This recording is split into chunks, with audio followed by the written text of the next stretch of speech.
Good evening and welcome to the Ware Parks and Rec March 16th meeting, and we'll just get right to it since we've got a lot on the plate tonight.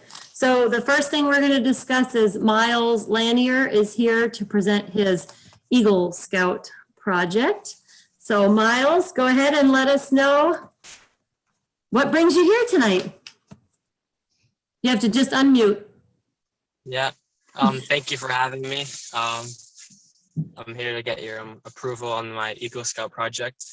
It's going to be at Bolton Field, just renovating the dugouts, painting, putting new paint on it, painting the interior, freshen it up a little bit.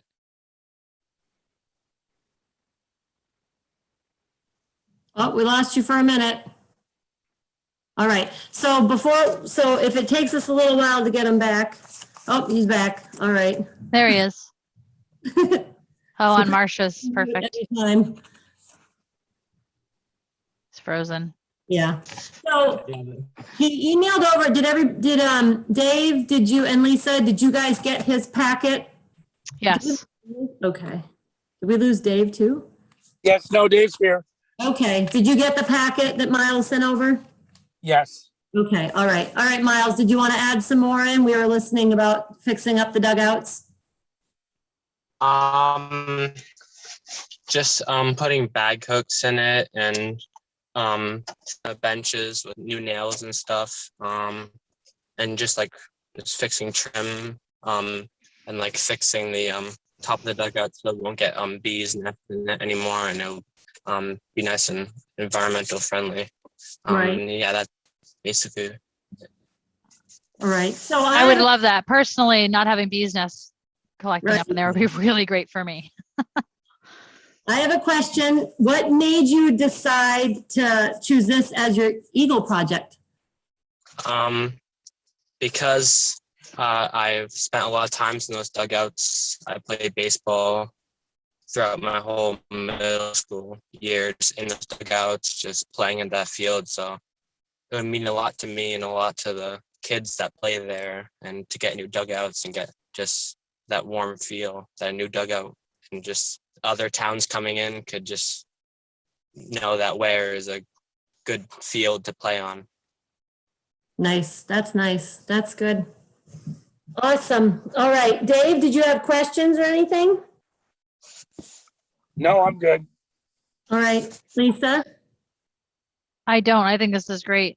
All right. So I'll make a motion to pass and accept Miles Lanier's Eagle Scout Service Project proposal for him to make improvements at Bolton Park. We think it would be awesome to see something for the community. Parks will definitely appreciate the volunteering and the helping. It'd be great. Anybody want a second? I'll second. All right, Dave. And so all in favor? Aye. Aye. Aye. All right. Perfect. So Janine, aye, Lisa, aye, and Dave, aye. So you're approved. Miles, does your Scoutmaster have any questions or anything before we cut you off? Nope, just thank you all for your time and appreciate it. And I know Miles will do an awesome job with this project. Absolutely. Thank you. This is a great way to give back. Thank you so much, Miles. Good luck and Thank drive you. again. Thank you. Thanks. Thank you. All right. Perfect. Awesome. Okay. It is very nice to be able to see. That's a good project. Okay. So next up, get fast here. We'll go on to field use forms. Lisa, if you want to take over. Okay, so I start with do we want to start with Rick or with football? you get to pick which one's on Okay, top. so why don't we start with football because we have a brand new person to introduce themselves to us. Okay. Hello. Football. Is that all right? I thought I saw her on here. Yep. Jennifer. Can you hear me okay? Yeah. Perfect. My name is Jennifer Rocket, and I've taken over for Erica Shepard as far as John Stark general football goes. And we filled out the application to reserve the field for the season coming up, which would be from August till November. And we would be looking into field use for Saturdays and Sundays for games. as well as the use of the concession stand. Okay. Great. And So you have practices too, as far as weekdays go, or how's that? So it all is very dependent on COVID, because as of last year, we didn't really have a bunch of students to have the teams. So what we did was we mostly practiced at the high school. But there are flag potentials to be using the flag during the week as well in the afternoon.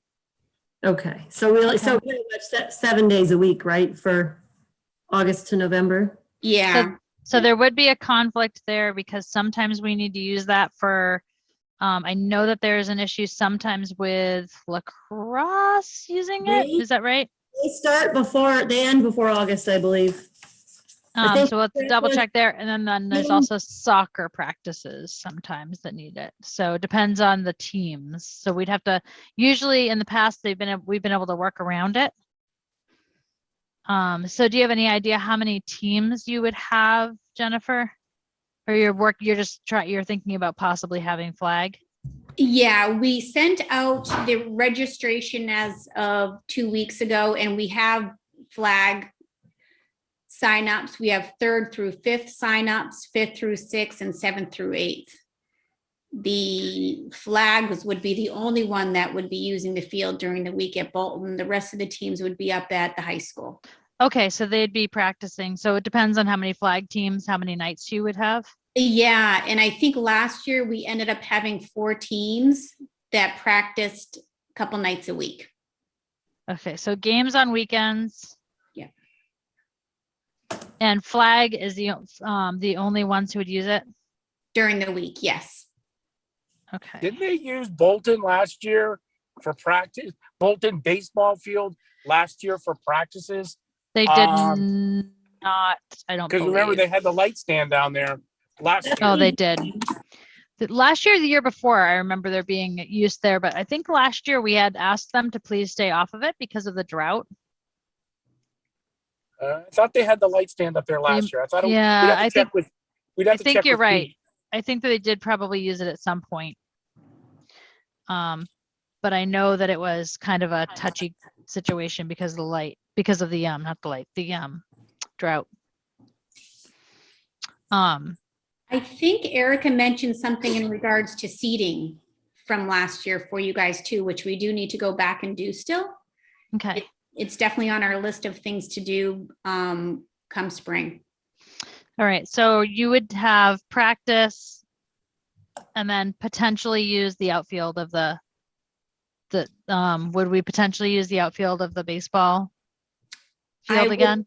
I guess it would depend. I guess we had 4 flag teams last year.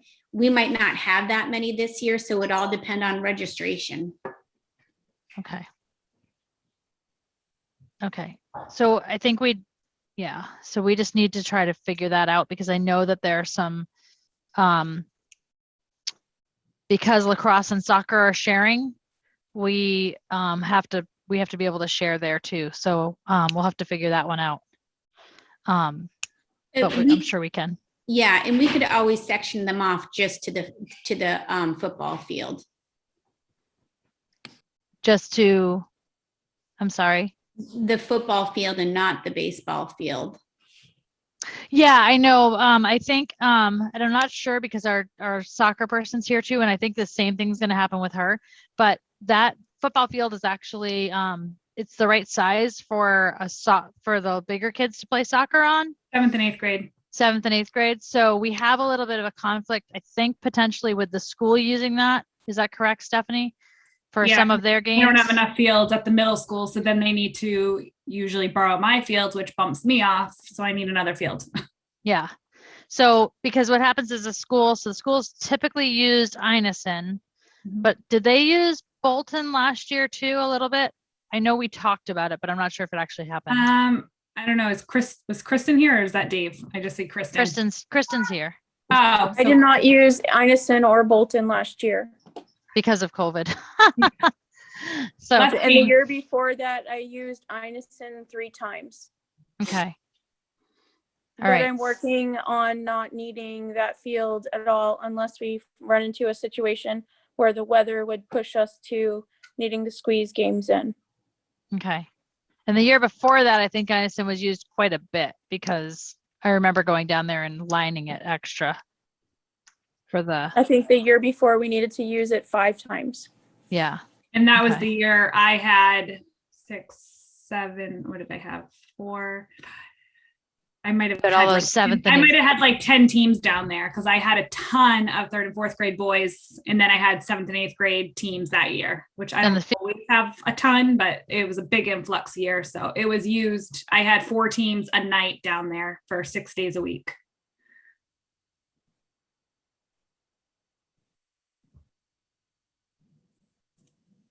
So Lisa, we'll probably know more when football has more numbers for teams too, for how many times they're gonna need it. You muted, Lisa. Oh, sorry. Sorry about that.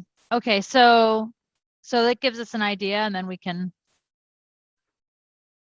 okay, we can move forward on that. All right. Jennifer, did you need to add any other things or any other questions? If it's helpful to you, we do have open registration now, and I would have an idea of possible amount of teams that we would have, so I could kind of email that back to you should I get those registration numbers. That would be great. Thank you. Okay. All right. Thank But you it's- so much, Jennifer. It sounds like that the weekends will probably won't be a problem. It's just our weekdays, just the practices. All right, okay.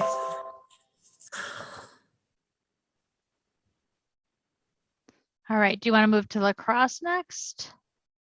Sorry, I was trying to do it in the order I saw people pop up, but I'm not sure if that's,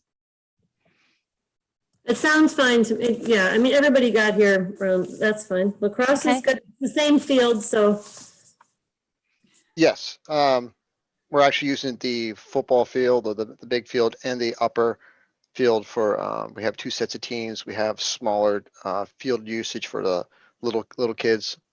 So we'll need both. That should be on the form. yeah, Bolton and is. Bolton soccer and Bolton football Okay. is, yep. And Oh. to answer your question about overrunning, our field usage usually starts in April and ends 2nd or 3rd week in June. perfect. So it sounds like lacrosse won't need it when football needs it. Right, no. Yeah, so it's Yay. just a matter of soccer. Okay, all right. That's perfect. And just a reminder, like as we've done in the years past, although we didn't do it last year because of COVID, we would like to run a couple practices during the week on the football field. Typically, the football field is used for games on the weekends, but to get the bigger kids used to the lines and get them prepared, because we obviously line the football field, we like to get a couple practices a week in with the different teams on the football field. Okay. And then I think afterwards you were just able to like maintain any grass or any damage that you needed to fix up afterwards. Right. In the past, it's the key areas have been where the goals and where they do the draws. We can come in, we can put side down at the end of the season or during the season. Well, actually, have to be at the end of the season. We can't put side down then, and we can do whatever we need to maintain those areas. Because there's a little time too before football and soccer seem to start. Seems like a good month and a half of time if there needs to be some. anything like Now, that. I didn't mention because concession stand, but we will need that for power and some storage of equipment and things of that nature. Okay, so you would like to add that on? Yes, please. Got it. Pam Thank might you. have put forms in for concession stands for all of us. Oh, Sure. okay. I didn't get them yet, but we'll have to talk to her about that. Okay, I asked her. She said she was getting it. Perfect. I didn't do it either. All right. Okay. All right. So, Rick, so that's, I mean, typically, like between, at least the soccer field is about 7 days a week between practices and games. Is that what it sounds like? Yeah, And then- the games, like I said, they usually are just on Sundays. We may run some Saturday practices, but yeah, it's probably going to be 7 days a week. Okay. All right. Okay. Did you have any other questions or anything, Rick? No, I'm going to have to email Jennifer. I had a question about that, but I can do that off this meeting. That's fine. Okay. Okay. Thank you. Thank you. All right. Lisa, who'd you want to? Soccer. There's quite a few soccer ones here. Well, baseball's next. Baseball's coming up. Joe was here early. Oh, was he here early? I didn't even see Joe. Sorry. I'm going off of who I could see on my screen. Steph All is way right. more important than me. So if you want to go to soccer, that Go for it, Joe. It's all you. No, you're all you, Joe, all you. Brand new They asked me director, what you order got I this. wanted. And yeah. Just make sure if I miss anything, Steph, you cover for me. All right. I got you. I just put in 2 requests for Bolton Field and Purrington Field, both from April 1st, and I went through August 31st, which is what I think we typically do anyway. It shouldn't be going that long anyway, but Monday through Friday for both fields for Bolton Field 5 to 8, and then Purrington Field 6 to 8, and then on Saturday and Sunday from 8 a.m. to 5 p.m. on both days, just to accommodate the teams. I would do the weekday ones. Go a little earlier. I think 5 is not going to give you enough time to get field prep if you're going to have people doing stuff. So maybe Okay. go to like 3 o'clock or 4 o'clock, Okay. and then go till at least 9. Until 9. Okay. Yeah. Just to cover yourself, just in case. I'll have to update Chris's notes then. He pushes. I'm me up. moving it. All right. But In does case you 8 have to get down there and you have flooded fields or something, you want to have more time to get your stuff down. 8 to 5 on Saturday and Sunday still sound good? Yeah. Okay. Yeah, that should be good. Yeah. And concessions too at Purrington probably, right? Pam? She's quiet. Pam, you gotta unmute. She's in the middle school, so I wonder if she's having I'm trouble. here. No, Oh. I'm here. I was sending an email to you. Oh, Yes, I'm putting in I have to have the email open? No. Well, I'm sending you the facility use form. Oh, Too late. Thank you, too late. ma'am. slacker. So concessions at Purrington?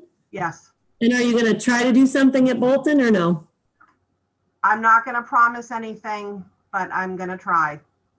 All right, so when we can put you down for concessions, so it's open for you, right? Yeah. Well, I won't be in the building at Bolton.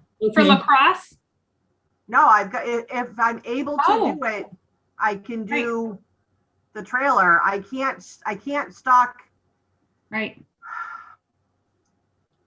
You'd rather, I can have the building at Bolton for concessions and not have them take everything out. I can do it. If they take everything out like they did last time, I can't do it. all right, well, we can talk more about that later. So basically, we'll look into having, because I know lacrosse needs to use the power, but other than that, I don't think they're using the building, so do we want to talk about that more after? Yeah, that's a good idea. All right, Because you should put in for what you want, and then we try to see if we can work it out. we'll Do we put it in still- and then we can look at more. Okay. We still have the football person on. Jennifer is there, she's muted, yes. Do we have a copy, or can she get us the information on the remote?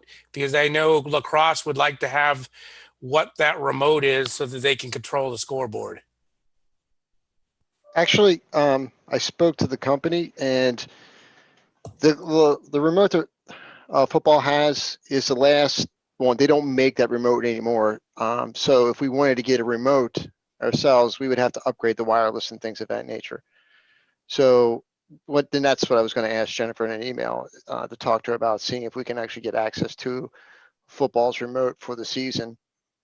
And obviously we would take very good care of it and wouldn't leave the building.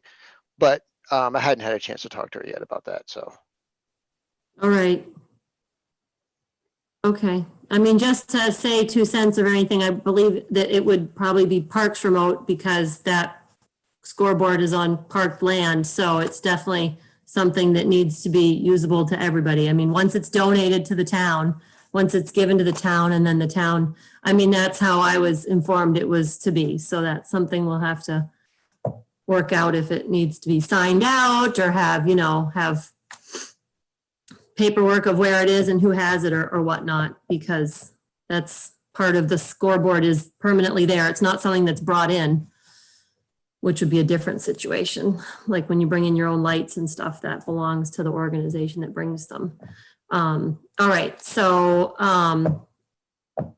okay, but Pam's question too is kind of for football then, as far as the concession stand goes, like what's in it, what stays in it, what leaves, as far as like refrigerators and things like that.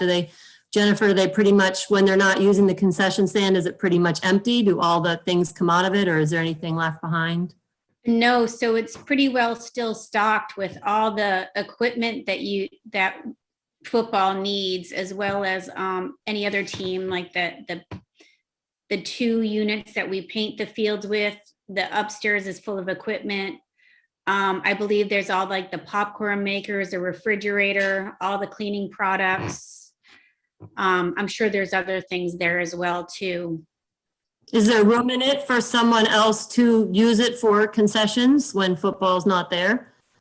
Yeah, would they need it for equipment or for concessions, just for like the foods and the supplies? I think both has been Concessions. a little bit of, I think Lacrosse talked about a little bit of storage space. Right, that would just be in the front portion of it, and we move it out, like, so right where the garage doors are, and in between that and the counter, we just store a little bit of stuff in there, and that's moved out, or we can move that stuff out for every game. We just put it back when we're done.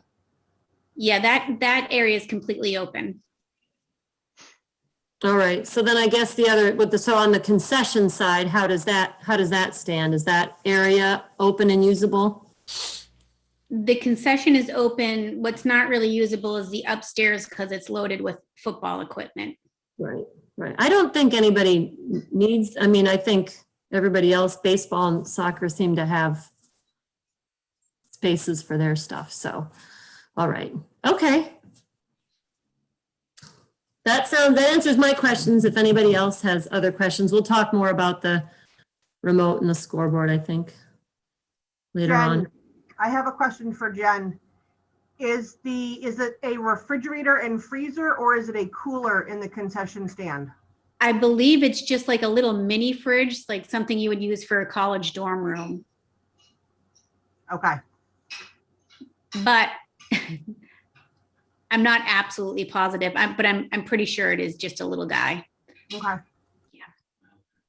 All right, because PARC even talked about buying a fridge and just putting in their full-size fridge too, as an option. All right. Okay, so I think that's good for the concession stand. So Joe, did you have any questions or anything for baseball, for your 2 fields? I don't think so. All right. Lisa, do you have questions for Joe? I don't think so. We're good. All Hopefully right. hopefully we'll have those outfields up and running this year. So we'll have irrigation started sooner. So When are they dragging the fields? Do you know?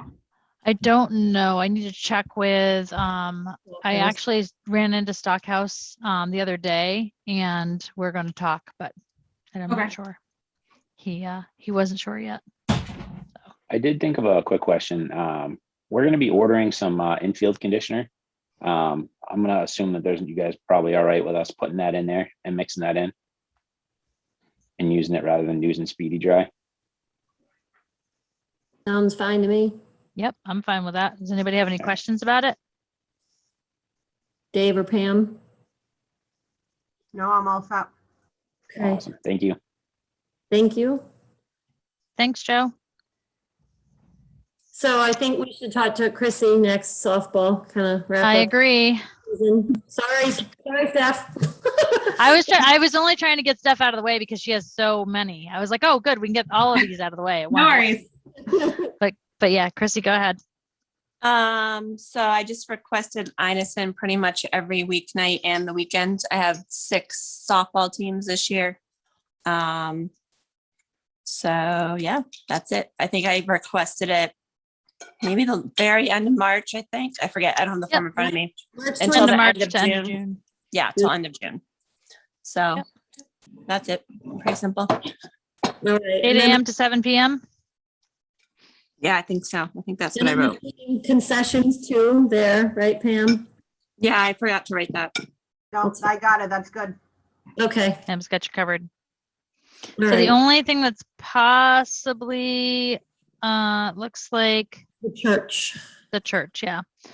So we have the Ware Christian Church wants to just Monday nights. They're hoping June, July, and just 2 of June, July and August. So It's funny because they have it on Sunday nights here. Do you think they've got 2 Sunday nights in June, the 21st and the 28th? Those are Sundays. Yeah, that's what they have listed. The So email- our email- season will probably be done by then, but That's what I just in thought. case, I No. don't have dates yet from the league. June 21st and 22nd is Monday, Lisa. 21st and 28th are Mondays. Those are all Oops, Mondays. hold on. I'm in the wrong calendar. His email that came through to me Yeah, today. it is the 21st. Yep, the 21st and the 28th are both Mondays. Yep, you're right. In softball, she does. Yeah, okay. So yeah, of course. Yep. Chrissy has herself done as June 20th and he starts up on the 21st. So So it that looks would like, be all Oh, okay. right, I couldn't remember the day, but yeah, we should be done by then. perfect. That's perfect. Good timing. awesome. Thank you. Hmm. Do you have any questions or anything, Chrissy? No, I'm good. All right. Thank you. Thanks, Chrissy. Thank you. So that's leave Steph. Let's see. I don't know if we have enough forms. I know. I'll take every field. Okay. August to October. All right, Bolton. So you probably want weekends too, right? I Yeah. have on Bolton, Monday. I have Monday through Friday, but I think you want. Well, I didn't do the weekends. I wanted, just the Bolton football fields, mostly for practices during the week. All right. good. I know football uses it for games, so I'm not going to take it. I don't want it on game days. I didn't see that you had a form for Bolton soccer separate from Bolton. yeah. football. I just She read Bolton. does. I see it now. The only Okay. thing is we need to check with football as to when they paint their lines for the weekends. I know they normally do it on either Friday, usually on Thursday in case it rains. They got Friday as the day to do it. So maybe Thursday and Friday may be out for practices on Bolton. Well, Jennifer's here if we want to, if she know, do you know the painting? And I don't know how many teams I'm going to have yet. So I was just going with all just in case it was a full year, but with COVID still, I don't know if I'll even, if I'll even have a 7th and 8th grade team. I'm not Right. sure. And I know from painting fields on soccer, I paint fields when I'm there to paint fields. So I have to ask You people to paint move around my over thing. sometimes, and that's it. Like that, so if somebody has to paint, then we'll do our best. Yeah, I can work around. Whatever. Unless we're gonna schedule it somehow but you can't schedule it for me. Okay, so Bolton football field stuff would just be practices. So if Yeah. football needed to paint or something, you guys could kind of move around, work around that. Yeah, just depending on how many games I get, or how many teams I have, then there's games going on the soccer fields 3 or 4 nights a week, which then leaves me with no practice spaces for those age groups. So I Right. need somewhere for them to go. Right.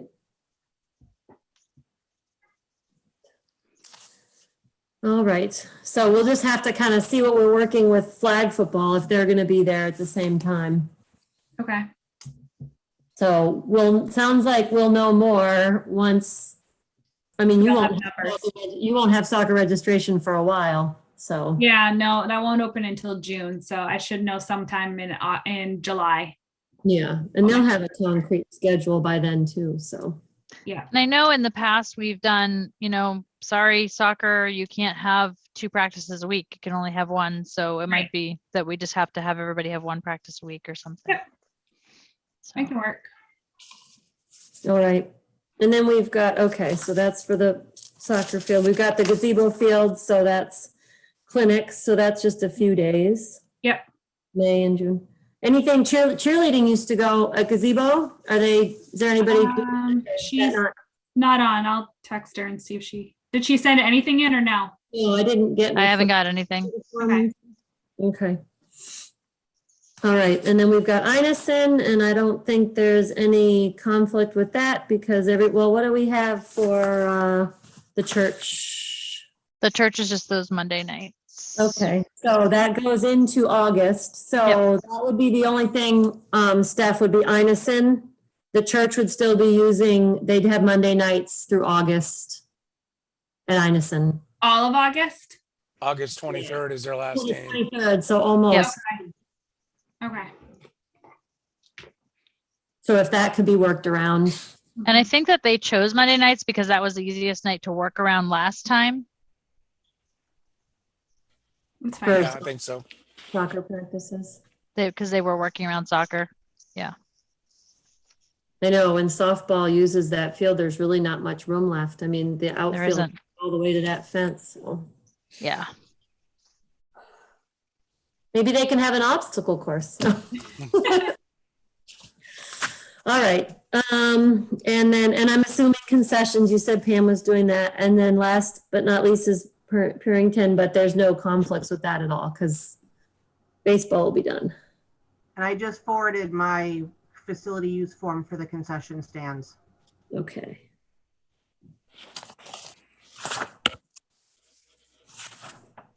Okay.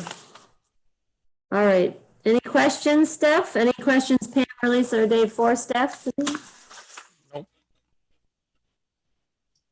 No, right. I got nothing. Okay.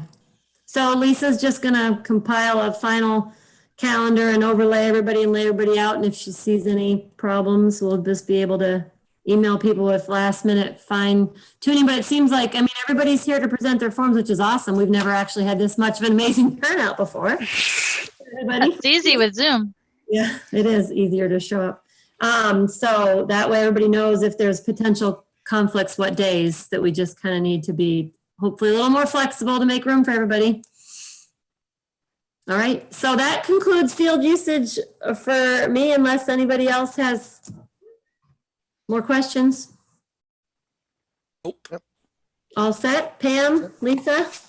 Thank you, everybody, for coming. Thank Thank you. you very much. Thank you can guys very stay. much. It'll be Thank boring. you. I have to stay, right? You Yes, have to Pam. stay. Nice try. All right. Trying. So next we have tennis courts. This was just more of me going through my old notes. We had made a mention of having a new sign. Is anybody still interested in considering looking into that, doing something about that? Lisa, you usually have an idea. You're still, everybody's muted. Hang on, Steph, you're still on with us.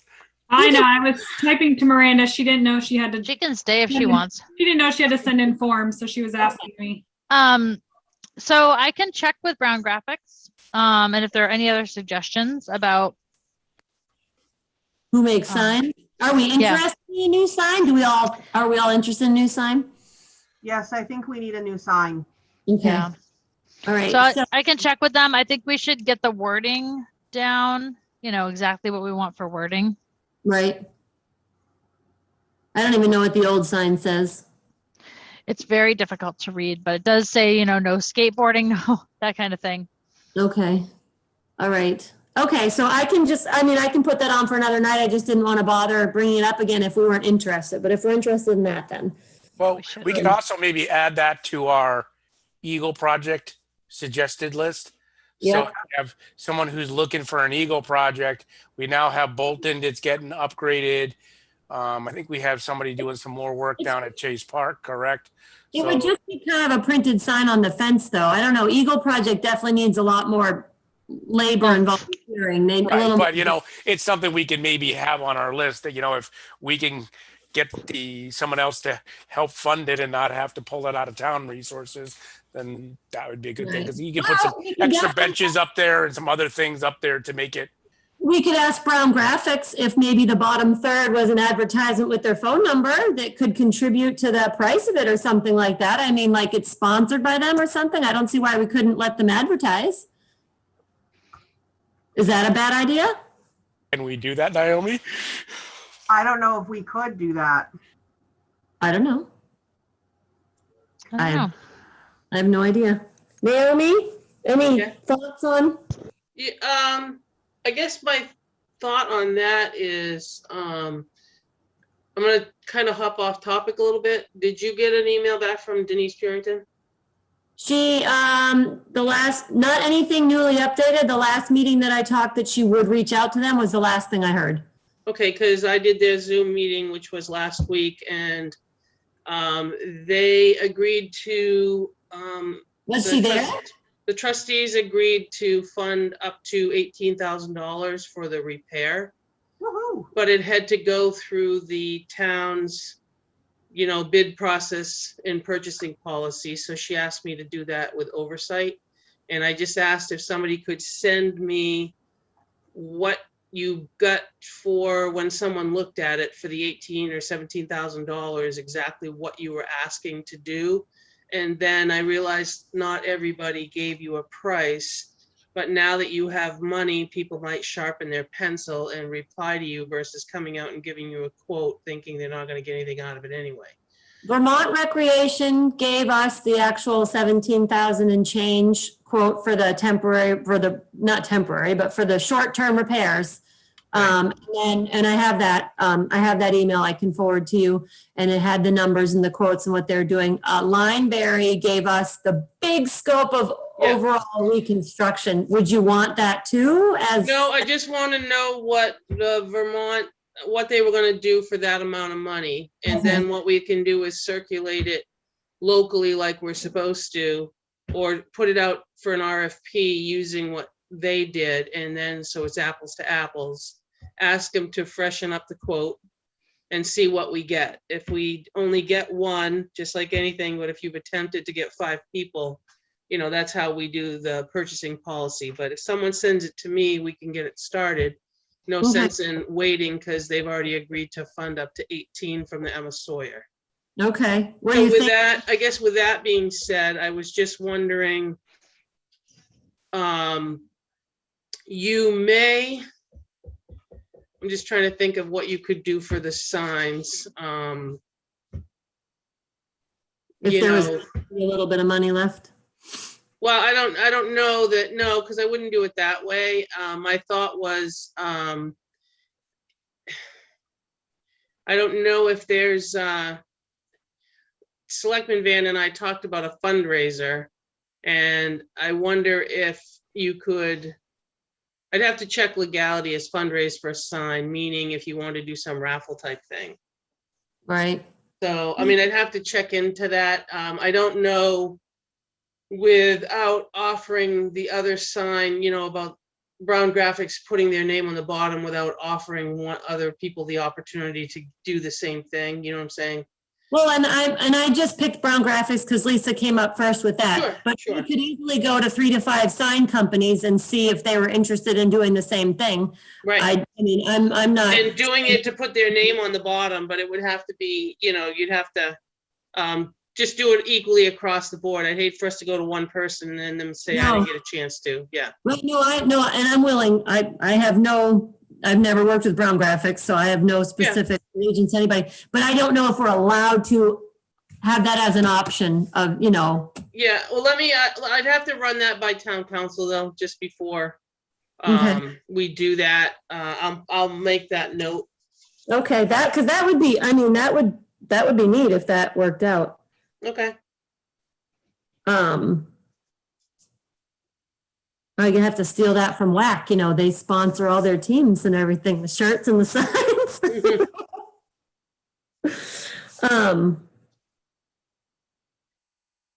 Okay. All right. Yeah. So we should get moving on the tennis court sooner than later, though, as far as putting that out. Yeah, I'm looking for the email right now. Yeah, if you just want to forward me, I can take it from there and advertise it and go from there. All right. I think this is long. All right. Does anybody have anything else as far as talking about the tennis court? That's really so was Denise at the meeting? Did she zoom into the meeting? Nope. She sent Linda an email, so they just brought it up without her. All right. That's fine. And she hadn't gotten back to me. I think she's loving the retirement situation in Florida. So, all right. So I have it here. I'm going to try to see if forwarding this will work. Okay. All right. So anybody else have anything tennis court questions? All right, I sent that in an email, Naomi, so hopefully it will forward the attachment on there. All right, so tennis courts, we move on, everybody? All right, so we're definitely interested in the new sign. We'll look into that.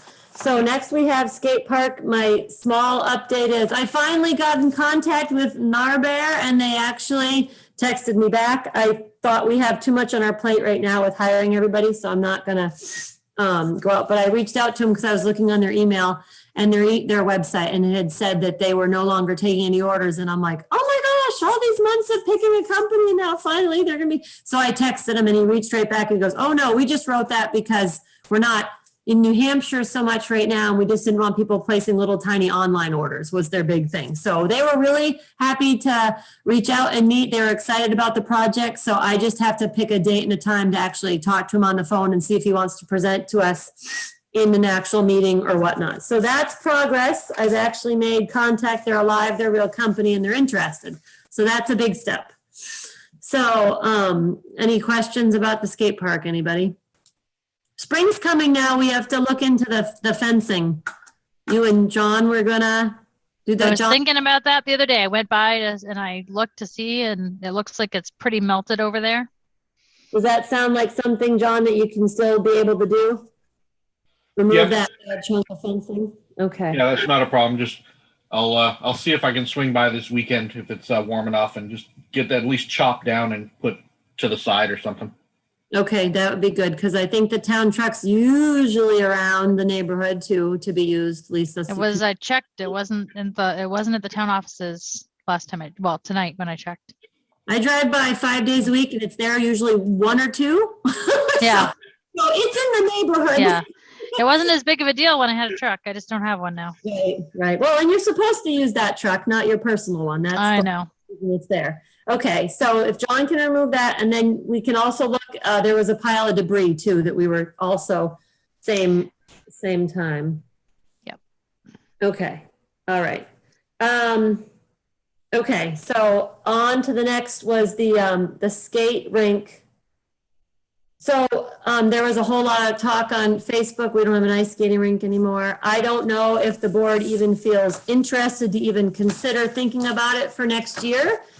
I just kind of reached out to Karen and Randy just to kind of, I did reach out, let's see. I reached out to Karen and Randy and they just kind of told their little shortcuts about what they remembered, you know, about equipment being stored at Chase Park, which we were pretty sure that the liner was toast, and just basically Karen's tips, you know, needing to keep it smooth, because once snow hits, unless you actually have someone that's really willing to be right there and maintain it, that it was almost impossible to keep it usable. What was the cost of that liner? I have not looked into it because I wanted to see if we were even interested in doing it before I even started looking into. Something that we need to keep in mind is we are a default budget this year, so any extra expenditures. Yeah, I just found one used for $2,400. Holy crap. And I remember that's a 20 by 40 foot.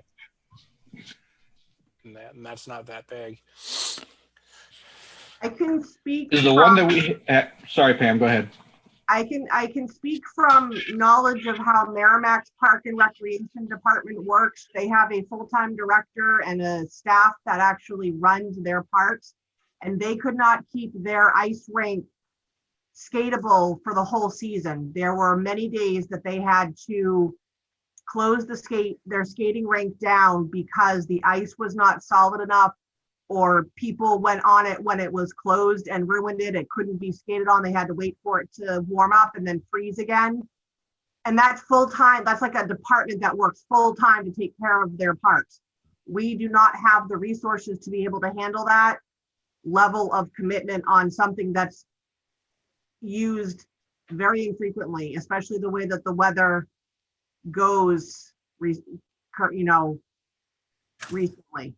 Yeah, Randy had definitely said that when they did it, there was a Zamboni style sprayer that they'd screw under the end of the hose, and it was Chuck Metcalf and Randy themselves and they were shoveling it and snow blowing it every single storm, and in between using the hose hookup. So they were personally volunteering their time all the time. And he did say once the first storm was missed, it was hard to get it smooth again. He wrote, good luck.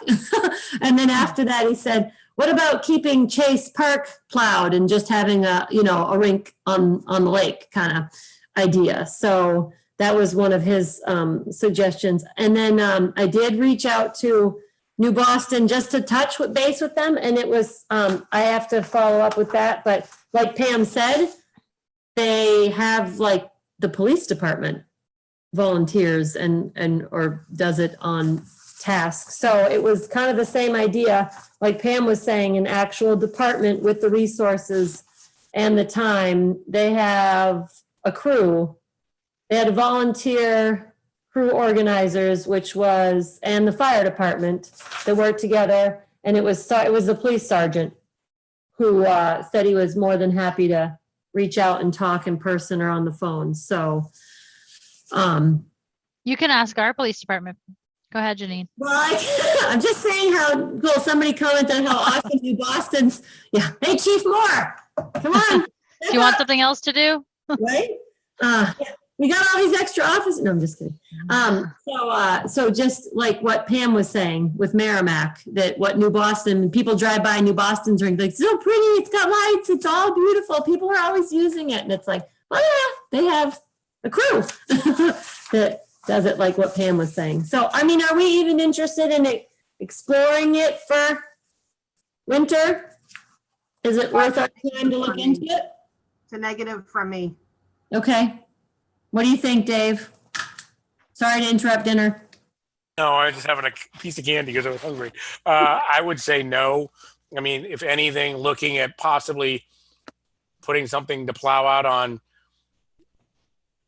at Chase Park would be a whole lot better. But I mean, unfortunately, I have a feeling if you plow it out, you're going to have ice fishermen camping right in it, and it's not going to be Right. Lisa, what do you think? I'm with Dave. I think the cost is just too much, and unless we could get somebody to donate it and then commit to it, when we had the other one was, really damaged. So we can have a firm answer the next time there's lots of hoopla and talk about it, that we're definitely looking to have, like, I think Steph had actually talked about having like a subcommittee if people wanted to step up and volunteer for doing something like that. We're definitely. I did suggest that. And there was a bunch of hockey dads that all seemed to be interested. So maybe they can take that on. In the fall, we can see. We can always see. All right. So as long as we agree, and it's not somebody over there in the corner going, "It's all I want to see is an ice rink in town." You can always post something out there and say, we're looking for a committee that wants to take it on. Right. Be happy to have it, but we're looking for someone to do it. Right. Nope. That's that, and I like that suggestion. And then it kind of leaves it off of you. And then if they step up and do it, well, then you have it. But if you don't get the volunteers, then you tried. What more can we do? We'll give you the space. We'll give you the whole lake. Let you talk on the Zoom camera. All right. Okay. So anybody else? Last thoughts? No, about the skate rink. We're good. So we should move on to Bolton Park. Going through old notes again, the sunshade came up. And so I reached out to Mike's Custom Canvas, and he wrote right back. And he said, oh yeah, somebody talked to me a year or two ago. And I'm like, yeah, that sounds familiar. So he said all he needs is what we took off of it. It doesn't really matter the condition. He can then see the size that we need. And I asked him if it was something he'd be willing to kind of pick up or if we should deliver. He said either way, we'll work it out. So he is open Monday through Friday, but he also has Saturday hours, and he gave me his number. So I figured, Lisa, if you and I can get into the Bolton shed and yeah, see we what can grab it. And on a Saturday, maybe after ski season, before a baseball game or something, and we can, call him and either drive it over there or see if that sounds. I'd really like to at least get prices for that. I think that's really important, is to have those sunshades to use. We're not utilizing something that we have at that park, and it's been a lot of parents. Citizens have talked about it a lot. Can we get that something like that insured, Naomi? So if there's damage done to it, that we could have insurance on it. Well, what do you mean, you mean like somebody rips the canvas? I mean, the town has insurance. That's what I'm wondering. If somebody destroys it, like the bench that got destroyed down there, and there's other, other stuff that gets kind of ripped apart or taken care of. Is there any of this that can be insured? Because Well, canvas is we something have an somebody could umbrella, but slice. it's $1,000 deductible for each incident. Okay. So it has to be a big deal. Yeah. Well, I think the canvas is probably pretty expensive, so. All right. Well, that's good to know. Okay, so does everybody like the idea of at least getting a price on the sunshades and see about moving forward with that? Yeah. How Dave? expensive are we thinking it's going to be? Are we talking like thousands of dollars? No clue. I have absolutely no idea. I mean, we don't care about the color or the material he uses. He may have something left over from another project and it might be an awesome deal. So no clue. I've never looked into anything like this before. All right, so just keep in mind that once it hits a certain dollar limit, then if it's Naomi, was it 2,000 or 2,500 for the purchasing policy? 2,500. So if you get a quote and it's close to 2,500, you might as well just get 3 quotes because that's what we're going to need to do. Right, We would do that anyway. Yeah, and there's a couple. Well, it took us a while. Yeah, I think there's 2 structures there. So, maybe we buy one if it's too much money to do 2 or whatnot. So we'll see. All right, but no, and I'm not thinking that far ahead. I'm just wondering, are we interested in starting down the route to get prices for it? What do you think, Dave? Pam? I agree, we need to replace the sunshades. And I would prefer to see both of them done at the same time, only because doing one and waiting, and we're gonna end up in the same boat. The one that goes up is gonna be destroyed, and then we're not gonna have any. All right. I'm sorry to interrupt, Naomi. I guess there's a couple people waiting to get in. If you could, is there any possibility you could let them in? Did they ask for permission? Do they have the Your Zoom? director. It's all I have is a Miranda's iPhone and an Aaron, nothing else. They're the Okay. whack cheer directors. Those are the 2 people. That's correct. Aaron and Okay, Miranda. well, I'm skittish after we've got hacked once before without That's okay. permission. No, Thank that's you. good. That's good. I'm glad you're confirming. All right, super. Okay. So Thank we you. can step to talking to them. Lisa, if you want to. Yeah, so, yeah, just about the shade, I agree. I think we should get the price on it. It's worth getting a price on it. Okay. And Miranda and Aaron just joined us. So Aaron, are you, is here for facility use? Yep, for the chair program for WAC. Okay. And sorry, I didn't know about the meeting tonight. Otherwise, we would have had the forms in before now. It's okay. Okay. But yeah, we don't have a specific field like in mind. We just need like a softer grass for stunting and tumbling. So you can fit us in. The gazebo field is historically where we are, but it's all dirt and rocks, and the kids are always getting hurt there. Last summer before COVID, we were supposed to have, I believe, the outfield at Bolton baseball field. That's where, but again, I don't know where the other teams. What are your dates? When does cheerleading, what dates does cheerleading go on? So we just need for the month of August, like a Monday through Thursday, starting August 9th. Okay.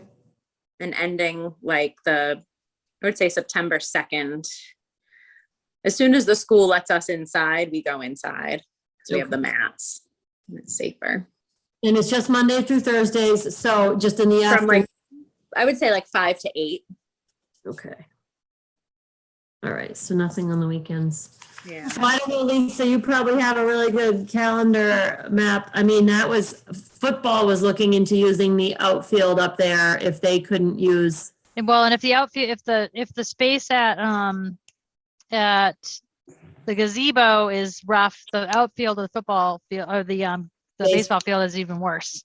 Is it? Yeah. Oh yeah. Way worse. So it sounds like overlaps time with soccer, right? Well, it could actually work with soccer over to the side, depending on how much space you need. Because there's a lot of space on the I'm thinking about the corner. So if you're standing at where the shed is at Inison, I'm thinking over to the right, kind of beside the soccer field, before the outfield of the softball field. What do you think, Steph? Yeah, it just depends on the night. If I have a 7th and 8th grade, Mondays and Wednesdays, they'll have games, and the 7th and 8th grade field overlaps the infield of the softball field. It does, but I was thinking more to the corner where that soccer field isn't, over on the other side of the lines. By like the net, maybe? Is that what you're talking about? No, over towards the on the dugout side of the. So if you're standing in front of the shed and looking in front of the the new stand, Okay. and looking out over to the right, there's usually quite a big space there. I don't know how much space they really need. Yeah, I don't know if that To was be honest, enough space. For tier No? two, it's gonna depend, like, we're hoping to have 2 teams. I mean, I might be able to put you at Purington too. I just don't know, like, that's a sand field. That'd be I worse. don't know if that's Yeah. gonna be. Well, I would think the third baseline. Yeah, you're basically over by the third baseline and at Inison where there's Yeah. space because the Maybe fields don't even- go that deep. well, the Right, or Bolton- maybe even like, soccer, yeah, I can maybe put you somewhere there too and share. because Bolton has a And we lot can- of space around it. Oh yeah, on the end, depending on the size of the field that they line out for at Bolton. It all depends on the size that Steph does, because some years she does bigger than others. There can be a lot of space at the one end. I leave that up to my field liners. I hire that out. I Yeah. hire that out every year. Yes, field liner, maybe you could push the. I'm not. No, I'm the field like tracer. No, I'm not the field yeah, liner. it's usually Randy Dixon or Keith Lacasse that does it for me, but I'm sure we can find a spot if, I was gonna say, does cheer need it to be, well, because Bolton's got a lot of space, but some of it's kind of sloped. Does cheer need it to be really flat? I mean, or can they? like, would you want, like, how about the football fields? Have you, because you guys. Well, I you know, can use yeah. the end on the football field, Yeah. right there's up that against the whole- parking lot side. There's plenty of space before the football field even starts that you could be out on that side as well. Well, football starts in August, don't they want it in August? On the weekends, or depending on flag, because we don't know where their flag was going, you said. Yeah. Right. So we can figure it out. We'll figure it out once we get our calendar going. Pam and I are going to work on that this week, I think, right, Pam? Yes. All right. So not to worry, Aaron. We'll get it figured out. Thank you. Are there any of those ideas that we thought of that sound like they wouldn't work at all? I have one other option. How about the T-ball fields? Down below on the upper fields. Oh yeah. Oh, That's not used at all in the fall. We That's don't- But that's Center Woods. That's not us. Right, Right. but that's, you could just fill out a form for Jess Potter if that field would be okay, like the upper field, because that's usually pretty grassy in the outfield, Mhm. That's a good idea. and it's large. I don't know if that's, Yeah, we can talk to Jess and see. yeah, you just have to fill out because that's what we do for T-ball. We fill out a facility use form and submit it. Right. And then we just, we get a porta potty for spring, so WAC could get a porta potty for you for cheer. If that field's okay, but if you want a different field, we can, share at Bolton soccer or something. Yeah, well, let me talk to Miranda. And we can talk to Jess. I'll shoot Jess an email right now and see what she thinks. I feel like we've tried to go down that route before, and there were reasons why they didn't want us to use the fields in August. Oh. But I don't They're going to know if start. it was because they were storing stuff or it was something to do with the school year and getting back in. And I was going to say school might be open at the tail end of that too. And We're open during T-ball season. they do that. Right. Okay. Yeah. Still, all right. Okay. I'll But shoot it's Jess after an school email right hours. now. All right, but we can try to see. It sounds like the Bolton soccer field might have the most room. Sounds like that's kind of a softer area, so maybe we can talk to the people that line it. Maybe they can shift it one way or the other and make a little more space over there and kind of keep our. Right. And we Um, can be flexible too. I mean, if there's a soccer game, like we can change our practices and. You could I cheer don't- for soccer. It'd be great practice. Right. That's true. Yeah, there you go. You guys can cheer for soccer this year. Practice. I'll have to think up some new cheers. You know how crazy that would be? The soccer players that are so used to being nice and quiet. All of a sudden we'll have cheerleaders. You can do it. All right. Okay, so we know what you need now and we'll look at options and see what we can do there. Did you have any questions, Erin? Nope. I have the form here too, so I can fill that out and All right. we'll figure it out. Miranda, did you have any questions for us? Oh, okay. Yeah. All right. All right. Thank you, ladies, for coming. Thank you. Thank very you so much. Thank you. Bye. Okay. All right, so we're back to Sunshade, so we're definitely gonna reach out to him and get a price. Okay, and if it is high, we'll definitely get some estimates. So next I had on the list, just under Bolton Park, but it's everywhere, porta potties, so that's something we need to look into. Last year, there were reports from Pam that you guys were not happy with American Guardian. They weren't cleaning as much as they should have been. Is that still something we feel like we need to kind of look elsewhere? Yes, because that's been Yes. an ongoing issue for years. It's not just last year. Okay, it's not getting better. No. Okay. So you know what? That's actually a really good thing. Let me get a hold of Henniker Septic because last year we couldn't get porta potties through them. They were too full. Because they were they were booked. So let me talk to them because they were going to be really good and they had really good recommendations. Yes. That would be good because I think, I mean, Steph's gonna, well, not just Steph, but WAC is gonna want them in April, right? I mean, it's coming up. Yeah. soon. Okay. Now, did as we soon as ever the want to ground's put a, open, they'll get out there. did we want to put a handicap one? I know Bolton, we get the handicap for football, but I don't know what we want to do for as far as a handicap a handicap porta potty for Einison. We did talk about it last year, and the reason that we didn't do it is we couldn't get our mitts on one. They were because of COVID. There weren't any available. So we were lucky to have them at all, and we can certainly do that. They are more expensive, but we may as well put a handicap at Purington and at Einison, in my opinion, as long as it's okay with everybody else, because we've had folks who have not been able to get in. Okay.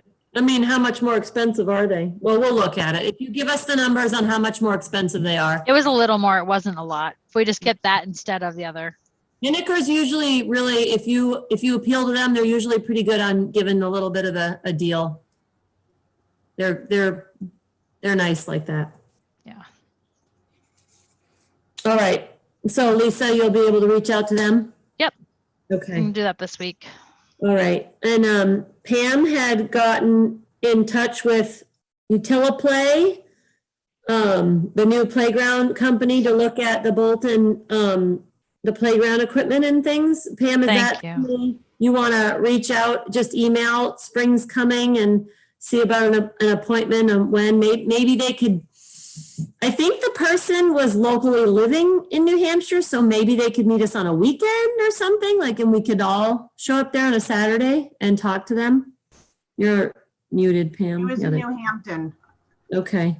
So I can reach out again and see if we can set up a time where she can come by and see what we want to do. And I also see that you want to, instead of putting a new tire swing in, is to potentially put one of the cradle seats like they have at the middle school and down at the elementary school for kids that need those swings. I think that's a good idea. Yeah, that was something the Dream Team in my notes had from when they did their robotics, their cleanup day. They kind of had brainstormed some ideas and they had thought of how handicap swinging. I mean, that tire swing area seems like we wouldn't be taking away from anything to, we wouldn't be losing the other swings to add that into it. So if you guys like that idea, I think it'd be neat to get a price from them and see if it's something we could do. I think we do need to get that. That would be great. What do you think, Dave? Yep. Okay. Yes, definitely. Chime in anytime you want, John. I'm just not putting you on the spot. No, that's quite okay. I'm just sitting here listening to the chatter. Okay. Chatter. Chatter. I've been called worse. Okay, so Pam, you'll reach out and email them. Thank you very much, Pam. And yeah, I mean, if it's, if they're willing to do a Saturday, that'd be awesome. I mean, the sun's later, so if they want to do an evening, 6:30, I could definitely do an evening, 6 or 6:30, or a Saturday. And you can volunteer me, so I don't mind doing that at all. And then, unless somebody else has, well, we talked about the handicap thing. So the metal detecting was an email that we had gotten, and they were interested at any parks. And I had told them right now we weren't giving permission. We had to talk about it some more. I don't think anybody was really excited about allowing someone to metal detect on the town parks property. What did people want to chime in? I know Naomi was going to see what the past answers were. Naomi? Yeah, and we did in Eva. July, hang on. July 28th of 2014, a gentleman came to the selectmen and permission was granted to allow him to do metal detection on the areas of Chase Park, bleacher areas at fields, playground, gazebo area, and the tennis court. That's what he was granted permission to do. Oh, boy. Okay, and were there any conditions or restrictions on the? No, he had to stay away from the conservation lands. And what he had talked about was the metal detector that he uses is makes a very narrow slice in the ground. It can determine generally how deep he has to dig in the footprint of the item after he plugs the hole, so there's not a trace left once he's been there. Okay. That was the gentleman from 2014. 2014, he still lives in town. Actually, he works at the transfer station. Oh, is this the same gentleman that wants permission now? No, the person now that reached out to us was a lady that emailed us by the name of Allison. Okay. So we don't have any rules, so I would typically direct her, I would think, to the selectmen, and then I can just refresh, because the board that sits today, let me think, in 14, there is not one person that's still sitting on the board today. Well, I kind of just wonder if the first gentleman was granted permission and it's never been revoked or taken away or anything, if that sets the precedent that we have to say yes to everybody, or if we don't have any, I like the idea of it going to the select board and letting them handle it. Well, we had talked about at that time of maybe if it became a larger issue, is to either develop some sort of policy or permission granting, just so that people aren't digging holes all over. A facility use form. Well, I just think if you direct them our way, that's the last time when I searched metal detecting in all of our minutes, it came up in 14. Okay. You just don't want to be leaving big holes if you're going to let them go to the, the playground area, the bleacher field area, the gazebo area. You don't want someone's ankle. Well, right, because those are all actively used places. And the other thing is too, is when, those places are all going to be pretty popular. All right. That's fine with me to direct them on to, to you guys, and she would just reach out to you and request a time to be at a meeting then, right? Correct. What do you guys, Dave or Pam, any comments, concerns? I don't have any comments. I just want to ask Naomi, can you repeat the places that they were granted permission to metal detect? Sure. They were on the areas of Chase Park, the bleacher areas at the fields, the playground, gazebo area, and the tennis court. I'm Thank you. guessing around the tennis court. That's why there's holes in the asphalt. No. It's Naomi's fault. So my thought on it, in relation to a gentleman that has asked for and received multiple times trapping permission, if you will, on some of the town property. I would say it should probably go to the select board, but sitting on the select board myself, one of the first questions I would ask is, what is Park's opinion? So I'd almost say it goes to Park for your folks' review, and then it comes to us. That's kind of my feeling, but that's just one person's. And John, that's very good because the guy that traps always goes to conservation first. Yep. All right, and that's fine. So, I mean, we have our email here, so we can definitely make a decision tonight if we all agree that it's something that we're fine with, you know, if Did there's. she explain what she's gonna do and how she's gonna do it and what? Basically, it was a really general, so we can definitely ask for more information. It was just a matter of, good afternoon, this is February 24th, Allison Cashman. Good afternoon, I'm wondering if metal detecting is allowed at Chase Park or Bolton Field. Any information is greatly appreciated. And I just reached out saying, at this moment, we're not giving permission, that I'd reach out further and, you know, speak to the administrator and talk to the rest of the park board. And then I would follow up with her in March. So she did not give any more information. So I can definitely reach out and ask her, other than, you know, Chase Park or Bolton Field. I mean, I don't know what else we would really need as far as information. We could just kind of lay out our guidelines if we felt that this was enough information. I would suggest bringing them before the board and then common questions.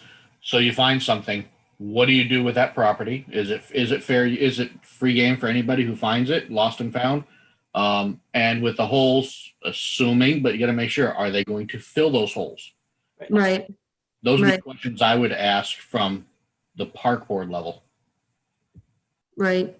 I strongly feel that this should go to the select board and not the park board. I don't think. What John's saying is we, No. yes or no first, and then put them to selectmen. That's what, if we don't have to make the final decision. John's just saying Park should be involved in reviewing it. I would definitely say they've got to fill in the holes, and you know, how big of a hole are they going to make? And if they start digging up through the grass and leaving holes, leaving patches of dirt all over the field, that's not going to be kind of cool. I mean, I would say like kind of how they did it, where, okay, it's over by the bleacher area, because the bleacher area is not in the middle of Inison or anything else like that, where they can comfortable with it. We have other things out there. We've got irrigation systems out there. I see it as a problem. That's why I'd rather it went right to. Well, I would just say no to I would just say yes to Chase Park, but I would say maybe no to the other fields because of irrigation and things like that we don't want damage to irrigation. Lisa, we can send it on to the selectmen with our recommendation. Lisa, the primary reason I think it ought to come to Park, just for the reasons you just explained. We at the board level aren't going to know where the irrigation lines are. We're not going to know all those details. Whereas you or anybody else on the board is going to be, or the commission is going to be a lot more familiar with all the little intricacies of Chase Park. Where can you dig? Where can you not dig? That's going to be affecting. That's where we would come to you in hopes of determining what is safe for that given location. All right. It's interesting. I mean, it's definitely, I just keep going back to the thought that someone was given permission and it's not been revoked. So that person could probably still get their metal detector out tomorrow and still go to those places. So, I mean, like Lisa said, I'm fine with having the select board, make the final decision with our recommendations as far as yes or no, or irrigation or reasons why. I mean, we could come up with we could propose an email to the selectmen. Does that sound like, I don't know, I'm just trying to think kind of what's our next step with this? If we should just, well, I mean, John had a really good point that if you give it up to the selectmen, they don't have the, enough information to really say yay or nay.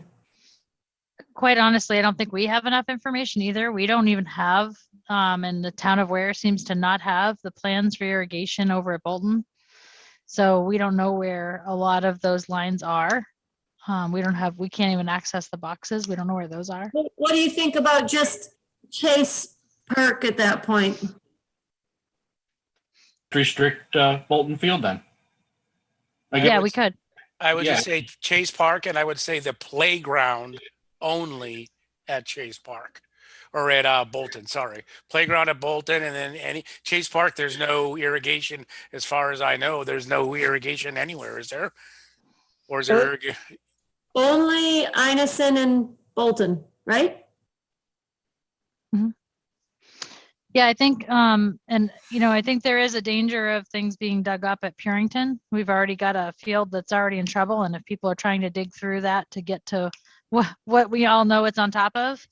Oh, yeah. And then Kristen might be able to answer this. I think we've tried to get people to even fill in the holes when they dig on the beach at the end of the day, and that hasn't gone over well because sometimes the holes that are just dug in the sand at the beach can get pretty dangerous. And that's just kids, pouring water and whatever, but we've tried to get people to rake those over. Well, yeah. Where Kristen went. I think she's there. I think she's thinking. I'm still here. So I didn't know that this was even a thing. We did have a dad with 2 children that comes towards the end of last year, later in the evening, and he would metal detect on the beach, but he filled in everything. It was just a tiny, 2 small children and the dad, and they carried their own shovel, and it was like a little family activity, and they would work alongside while we were out there raking, and they didn't leave a single thing. If I hadn't seen them there, we wouldn't have known that they were there. Yeah, I was thinking the same thing. If I had a metal detector, I probably would have just pulled into a park and started going around and, He didn't. He He would come to the gatehouse and ask whoever was on the shift at that point and just check in with them to make sure it was okay. And since honestly, I would always say yes, because I didn't know that it was ever an issue that would need to be discussed. I wouldn't have thought of it either, but Lisa brings up the really good point as far as Bolton with, irrigation and Naomi talking about, twisting ankles on fields and stuff. But obviously the park, Chase isn't dealing with either of those things. So I would have done the same thing, Kristen. I think the cool thing for us was that he would collect a lot of fish hooks, which on our side isn't something that we would see while raking because they kind of just blend in with the sand. Yeah. And they would actually bring them up to us at the end of the night. So it was really a nice service and kind of a safety thing that we had going on with them. So maybe we just recommend just Chase Park only kind of thing, I mean, obviously we're going to know if someone came through and left a whole bunch of holes after it was closed. If we come in the morning and there's a whole bunch of holes when you guys open up one morning. So what do you guys think of maybe just recommending just Chase Park only? I'm good with that. I'm good with that one too. What do you think, Lisa? I don't know. I'm not super thrilled with people digging up holes. I'm just not. So, I mean, if they're doing it on the beach only, that's one thing. I'm not thrilled with holes being dug in grass, and I'm not, especially on that whole side area that's already washing away. I don't know. Digging doesn't seem like such a great idea to me. So you're kind of a no anywhere, anything, anytime kind of thing? I'm not a fan of it. I'm just not. I'm not a big fan of the whole idea. I think it's something that's kind of out of our control. And once people think that they can do it, then there's lots of people doing it. And I don't know that it's a great idea. But well, we already have somebody, obviously we already have somebody doing it and it hasn't. Yeah. then we have people doing it without asking, and that's great that they're doing it alongside and they're filling in their holes. And that's wonderful. I think if you start going, hey, and come down here and it's like a family outing and everybody's doing it, that's what kind of worries me about it. So, Well, I don't see it moving on to something where everybody's doing it. I mean, we had one person ask in 2014 and now we have somebody now. We could definitely set the precedent of they need to do it when the park's open and check in at the gatehouse. And then it's watched, meaning they're seeing the holes aren't left open. I mean, that's something we can. yeah, and they would have to do that anyway. Nobody's supposed to be at Chase Park after the gates are shut down anyway. So hopefully that would happen. But yeah, that would be helpful if they're being watched. That does make it nicer at Chase Park if they're being watched.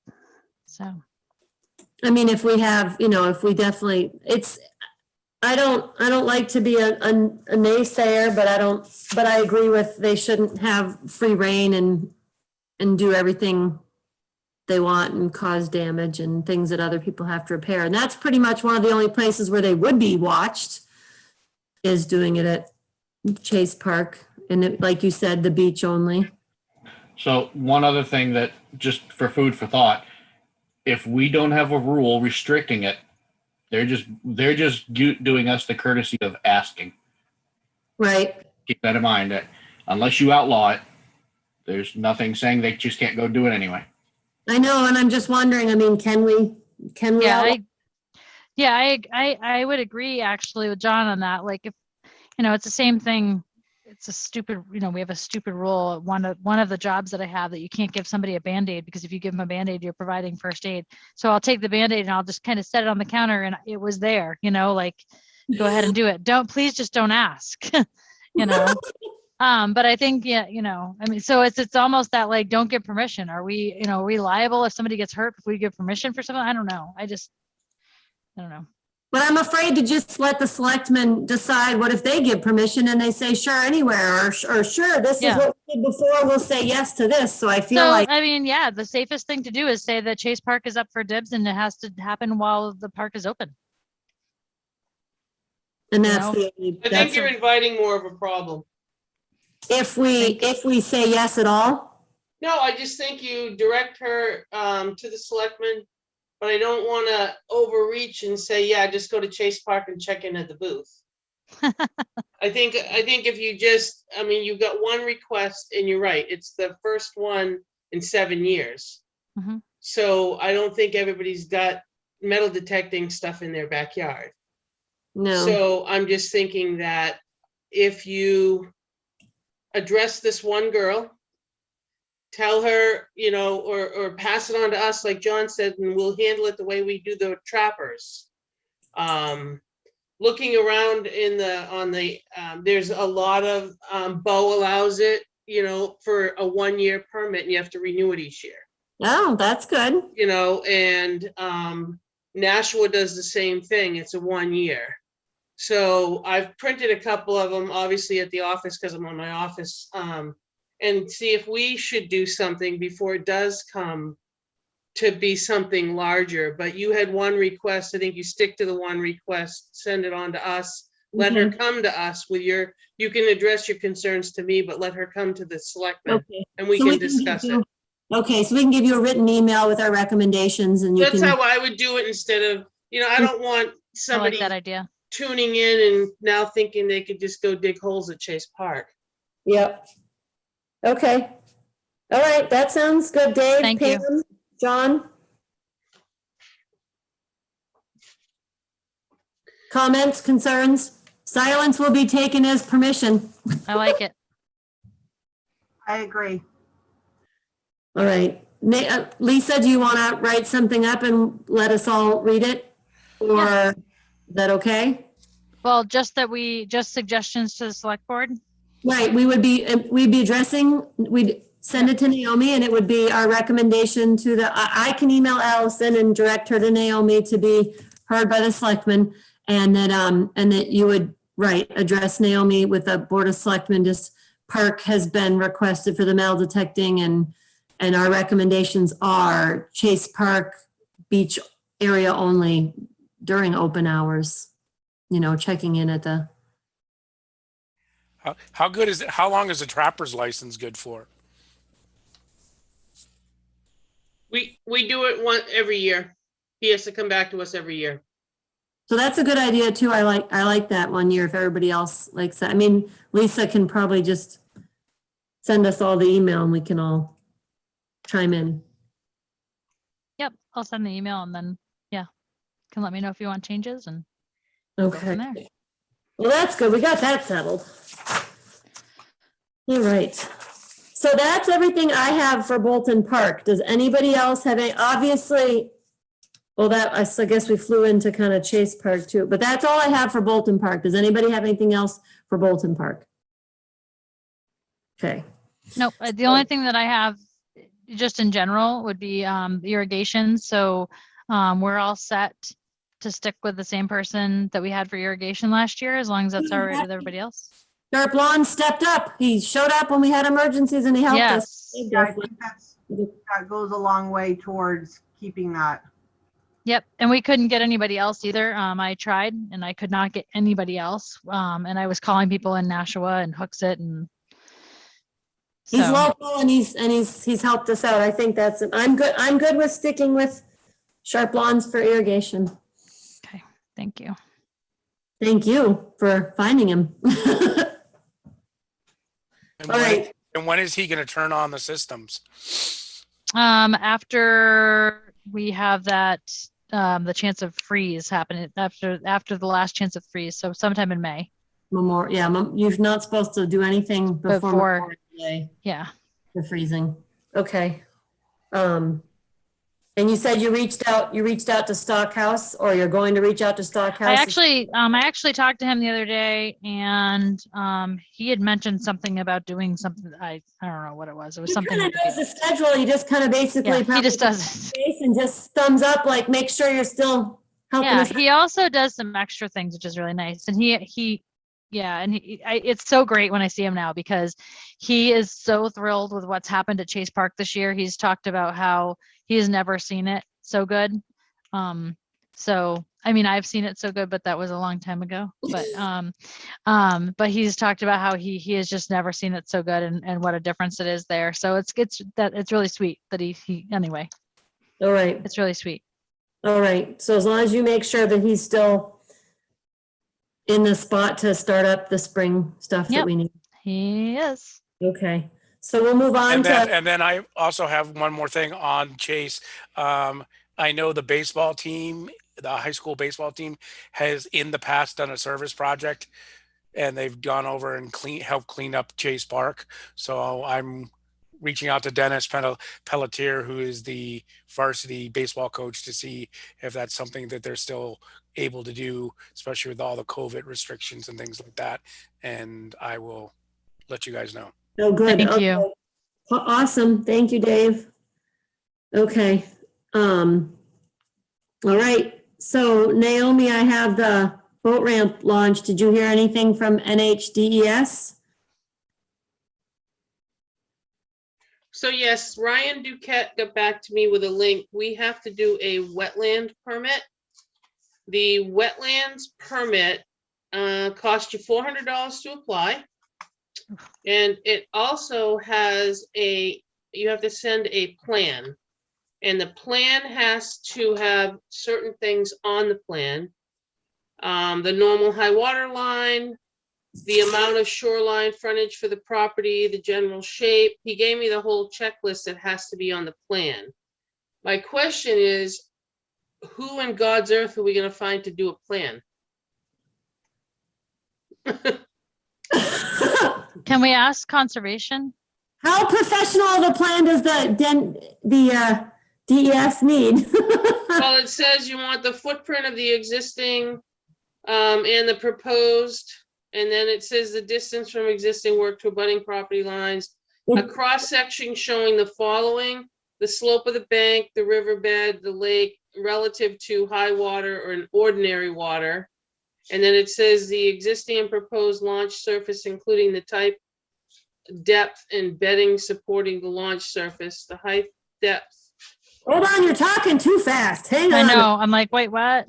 All right, shoreline, shape, high water level, ordinary water level. Cross section. I mean, I'm just reading off There's a lot. the boat launch prepare or replacement permit by notification checklist. So my question is, when they say about this plan, does it need to have an engineering stamp or a certified stamp? Or, I mean, we drew our own house plans. We did cross sections and stuff like that for our house, nothing engineered or stamped. I mean, We could submit one without a stamp. What are they gonna tell you? No? Well, right. the big concern I have, Naomi, $400 just for the application. If the application is denied, is our $400 returned? Nope. You probably can read, You you probably. got can- one shot at this, basically. No, you can probably reapply, or they're probably gonna tell you the information that's missing and just, say, okay, now we need this, or we can't say So- this, we get that. They're gonna work with us. I mean, I've had to work with the DES a lot this year. They're really, really helpful. So Naomi, there's probably somebody at DES who can tell us who to go through for this, right? They're not gonna give you anybody's name, because then that acts as a recommendation, and they don't do that. Can they tell us the type of company to hire? I could pose that question to him, sure. Well, so Dan Higginson and Henniker, the people that do septic designs, they do the water levels and the cross sections. I mean, you just need an engineer like that's gonna be able to do all that type of water Right. level, cross section, and that's And not that's a. probably a very good place to start, because they know their way around DES as well. Yeah, and I mean, Dan Higginson's been throughout where he's a Well, good we've guy. also got a planning board member that does septic systems. I can start there and beg, borrow, and steal and see what happens. That would be. Oh, I like that. So my biggest question when I think about this is, we don't want to put asphalt down there again, and that's not working. Do we want to do concrete, and can it go over what we have? Well, I think that we're gonna need the engineer for that, but I on think you're top gonna of want that, to dig up what's there. You think we have to dig up what's there first? I think it would just be better, but that's my personal opinion, because looking at the pictures. what do we Yeah. do in the meantime about our boat ramp? We want to get this done by Right. spring. How long is DES Because- going to take to review it? That's going to be the big question. It says can we processing send time boats down it? processing time is 10 days for the administrative completion. And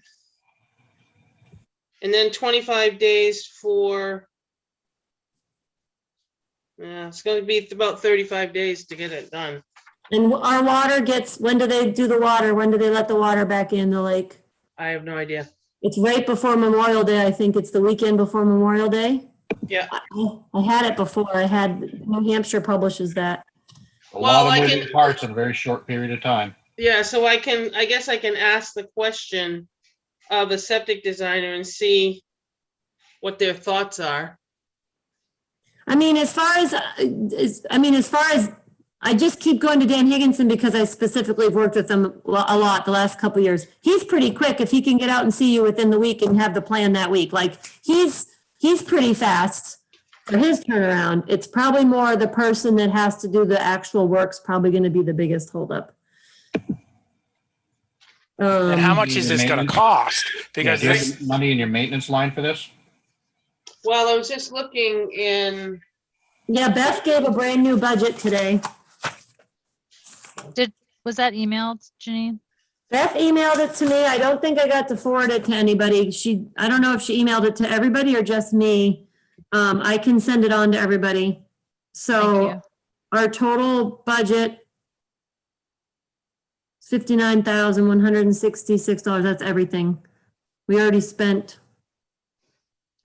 electricity and we already paid Lisa. So we're out $1,000 already. We're out $1,200 already. Start working up Big your electric bill. Yeah. Numbers. And let's see how much it's going to cost, because this may end up having to go to a warrant article at this point and nothing be able to be done this year. Because your DES permit, there's $400 for the application. Higginson's time, or anybody's time if they don't donate it. And then you have the actual excavation work plus the concrete.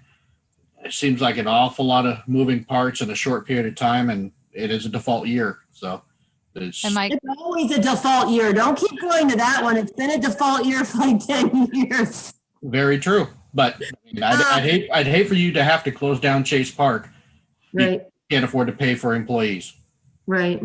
Well, and And we'd that's, also hate to have anybody get lost in the lake with their boat ramp, but because the boat ramp's not working. So what do we do about Well, that? We should probably take a look. so so Naomi reaches out to the first person and sees an idea of the spec of the price of what the septic designer needs to do to get a plan for DES. We have the $400 permit. That's where we start.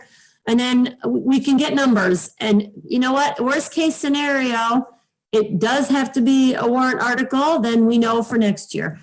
Worst case scenario, we have to, it's more affordable. We have a budget line, we have volunteers. We close the boat ramp down for a week while this work happens. You know, I mean, things like that happen. It's not the end of the world if we say, look, the boat ramp's closed this week. You start posting it early, people plan ahead, put it on the website, make it, you know, it's like, you do what you have to do, because like Lisa said, you can't have people trashing a vehicle or a boat and then costing the town 25 grand because they lost their stuff in the boat ramp when the new boat ramp would have been 10 grand. But like John said, if it's a warrant article, it's not going to happen this year because that's gone past. But we have to start.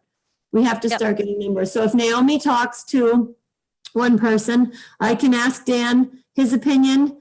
And then Naomi talked about, you know, digging up the old surface. I don't know. So it seems like we might need two different people. I don't think the person that draws technically, the person that draws the septic design engineering would be the one to ask what materials to use. Because I know of a concrete company that's in town. If I just don't picture asphalt going into the water.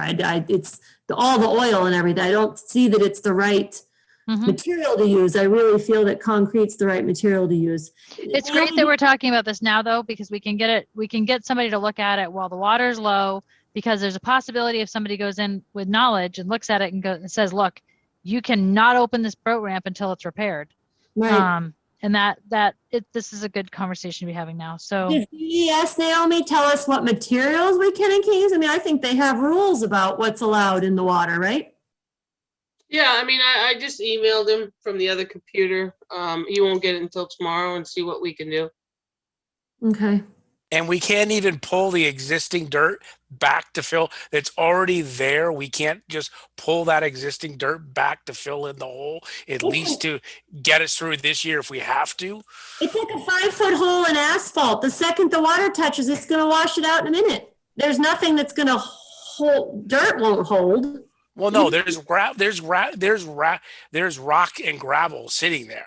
Right. It just needs to be pulled back at least to fill the hole a little bit. From 15 years of living on a dirt road, the second water touches a puddle and anything touches it, rip wrap, boat tire, it's washed out. You have water, you're instantly washing it out. If a tire goes, it wouldn't last 2 weeks. I don't think it would last 2 weeks. And I believe technically you need a permit to do anything on the shoreline. Well, I mean, Dave's talking about like raking what's already there, like as if you were raking the beach, moving material that's already there. Just, you're not adding anything. And from a material standpoint, it may be just a simple, there's a boat ramp in Concord over, I believe at NHTI. And I think those are just concrete blocks laid down with small gaps in between. So material wise may not be that bad. It's just my biggest concern is cost of whatever this material is, the excavation plus all the associated fees. That's my biggest concern at this point. Your biggest concern's always cost. You keep us in line, John.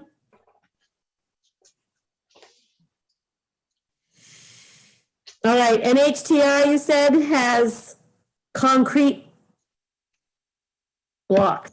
Yeah, I think NHTI, I remember the boat ramp is made of just a series of, I don't want to say horizontal, but concrete blocks laid longitudinally across the boat ramp, and there's just like 4-inch gaps in between them. That's interesting.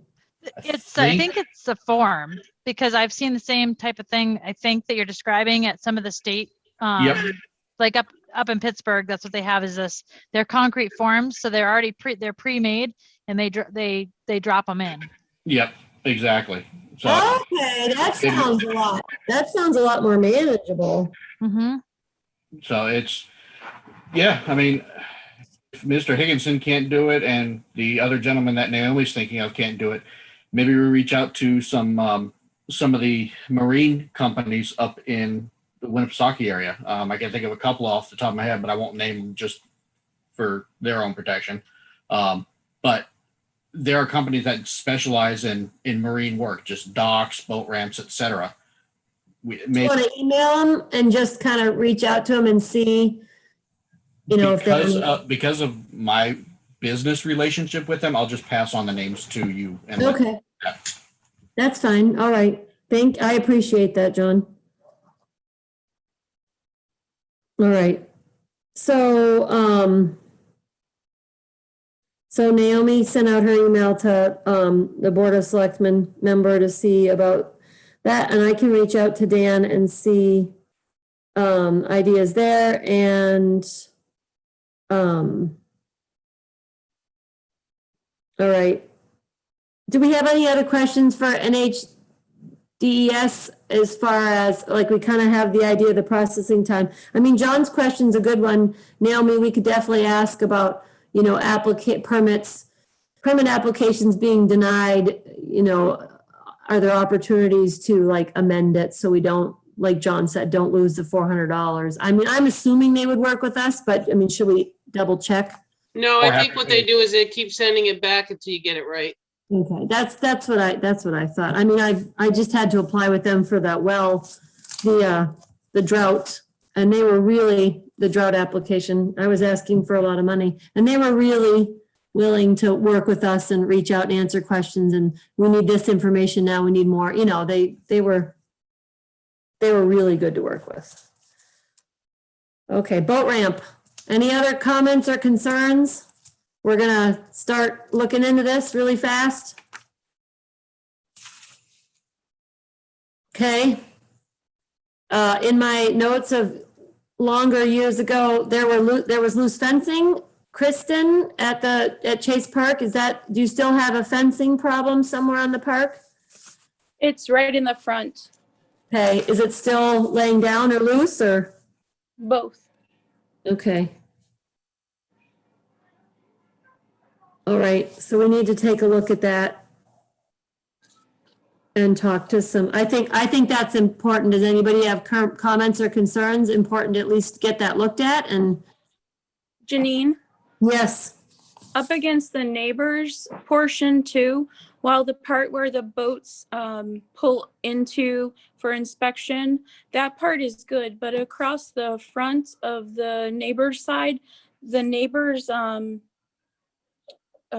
trees, the grape tree and a couple of other big trees that they have there have actually broken that fence. Okay, oh boy. Sometimes neighbors make good fences and sometimes they don't. So obviously that vegetation's still there? So we cut back the part that comes onto our property every year, but I'm not sure if that's the town's fence on that side or if that's the neighbor's fence. Like, it's a little confusing. It's right behind one of the shacks. No parking restriction signs. Lisa, do you know whose fence that is? Has it been there long enough to know, or who put it in? You're muted. You're muted, Lisa. Is that you're talking about if you're standing at the gatehouse looking out at the road, you're talking about the neighbors to the left, correct? Correct. Yeah. So I don't know that fence does. So it goes along their property and then it cuts in front of or alongside the road. So I'm assuming that that is town fencing, but I'm not positive either. Okay. How do we write a letter to the neighbor and ask them, or do we? It's kind of a good, Naomi, is that something where you would know who put up fencing there? I honestly don't. I mean, would the building department know? Would they have that on record of a permit or something? Well, if a fence along the front along the side? No, it's the In side between- property boundary by the neighbor's house, right? Bes- Yeah, well, so- between the park and the neighbor's house, and then it goes, and then it turns and heads towards the driveway to Chase Park. So then it's between the road and the Chase Park property. But it's the side where the neighbor's house is, where the vegetation, where the fence is actually broken. That's the side that Kristen was concerned about, I think. was- Yeah, you could check with the building department, but not everybody gets a permit to put up a fence. Right. Um, He is charged. yeah. I mean, I don't really know. It wouldn't do any harm to write them a letter. Okay. All right. Lisa, do you want to write the neighbor a letter? I think you know them, right?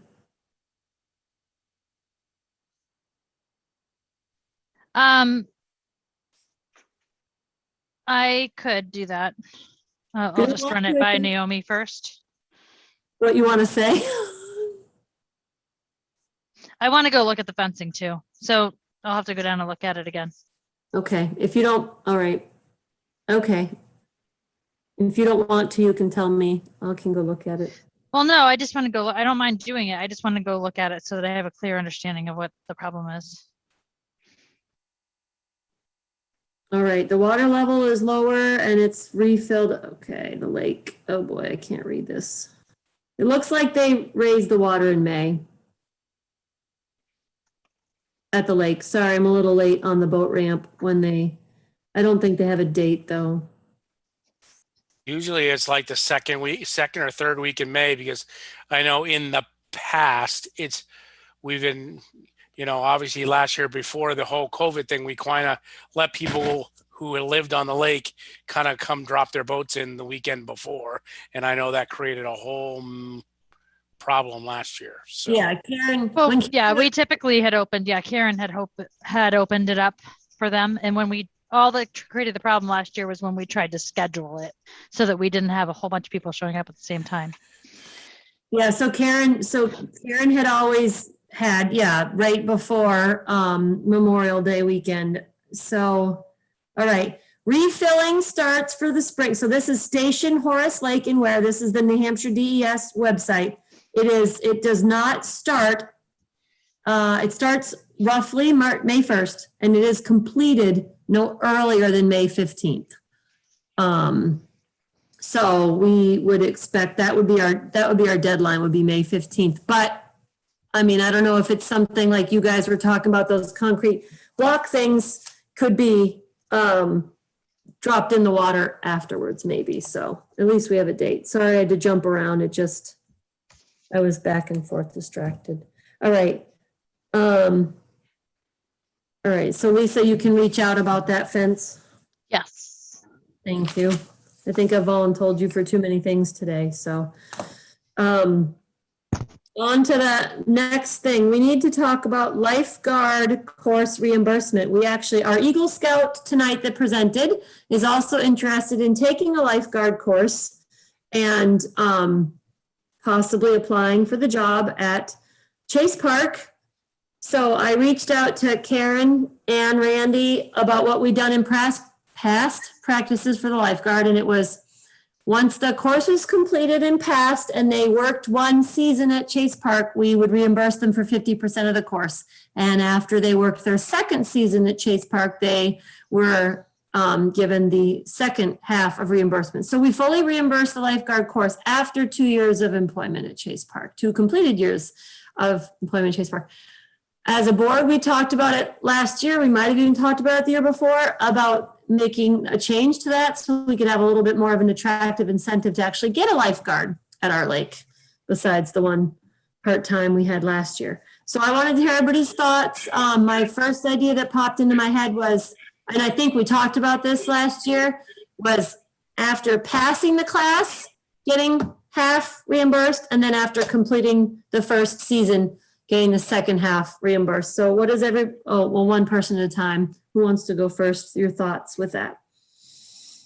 Question for Naomi, how does that compare to a personnel policy on training reimbursement? Typically on the personnel policy, you pay for the class and then upon successful grades, we reimburse you. I think you have to get a 93 or above to get 100%. There's a whole, it goes down from there as to how much we pay back for the course. So my opinion on this is they're a town employee, should follow the town personnel policy. So lifeguard, I think is pass fail. There's not a grade, I don't think. You either pass or fail. I would assume That it is would correct. be graded on. Is that correct, It's a Pam? pass fail. It's a pass fail. Okay. And I know, all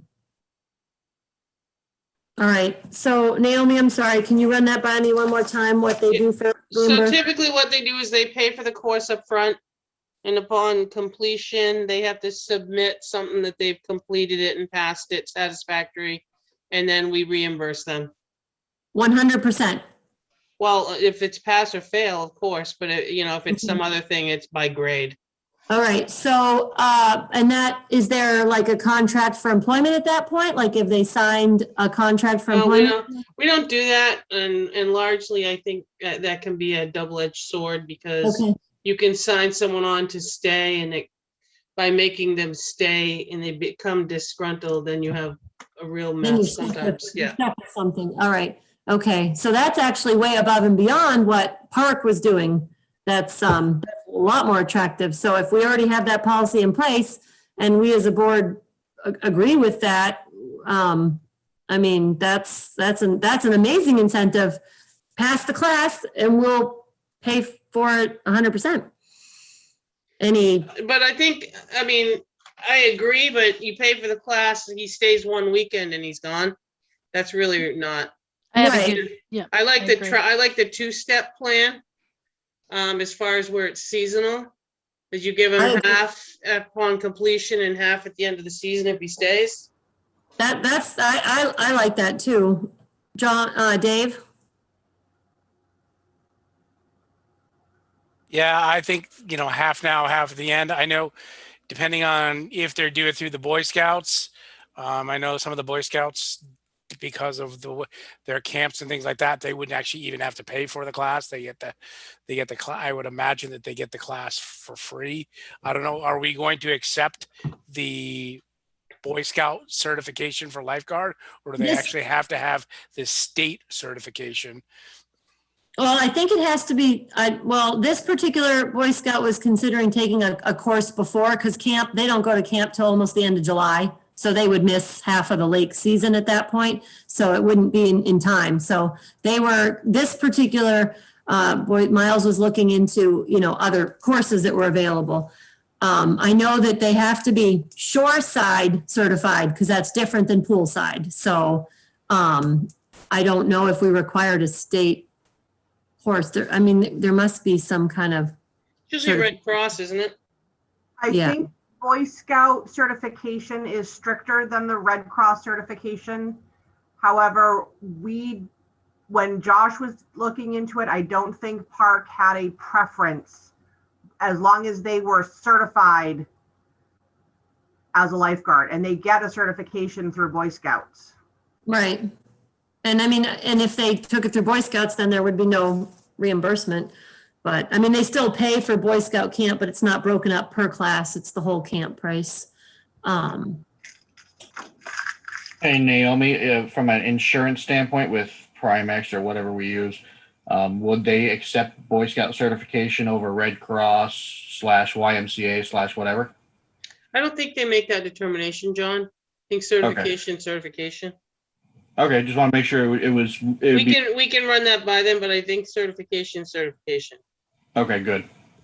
One other question that I have is, what if we get a certified lifeguard that doesn't need to get the class or get the reimbursement? Do they get something as an incentive for choosing to work at Chase Park?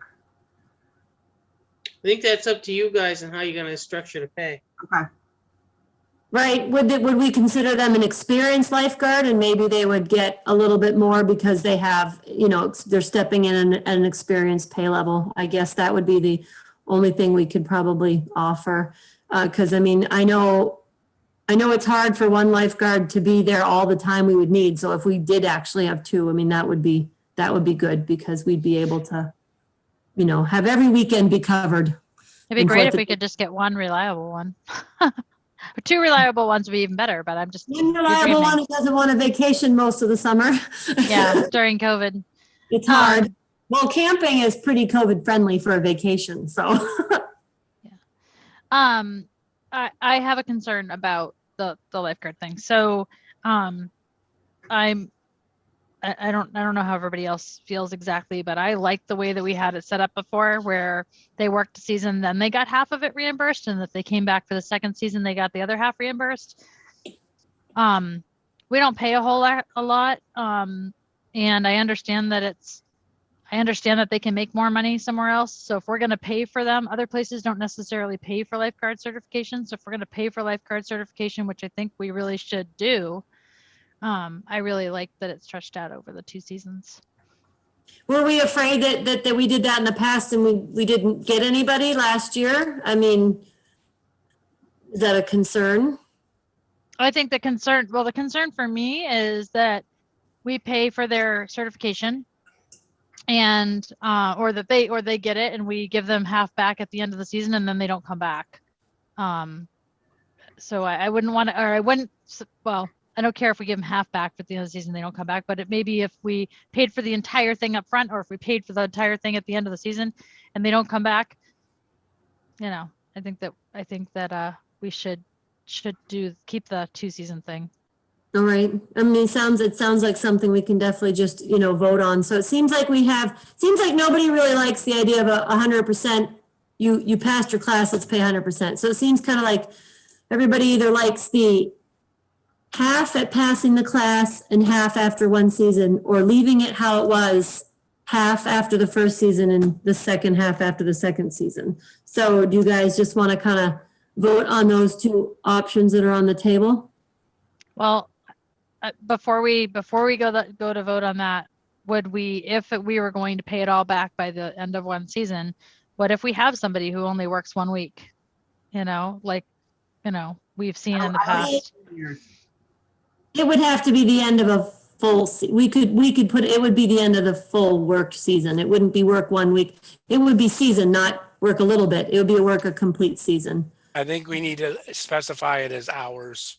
And yeah, exactly. What is a season? Not because last year we tried to hire somebody, and I wouldn't say that person worked an entire season. Okay, right. So we can label it as worked a minimum of a certain number of hours the first season. But do you like those 2 ideas if we define a season to choose between? Yes. Okay, Dave. I think hours, and just say, okay, you got to work a season constitutes X number of hours. All right. Do we want to define that now? I mean, we're open 1,000 hours a season, and I mean, how many? You're asking somebody to work 20 hours a week?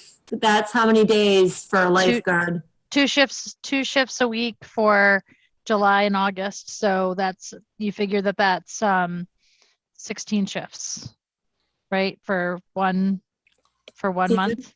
Oh, 16. Right, 2 shifts a week for July and August. So yeah, at least 16 shifts. Okay, and how many seasons a shift? How many hours a shift? How many hours a shift in a season? Well, I think it's not fair to say that you're going to turn somebody, sorry, you didn't make it because it was thundering and we sent you home. So as long as they showed up for their shift. They just worked 16 shifts, a minimum of 5 hours a shift. I mean, something, right? Or what? Yeah.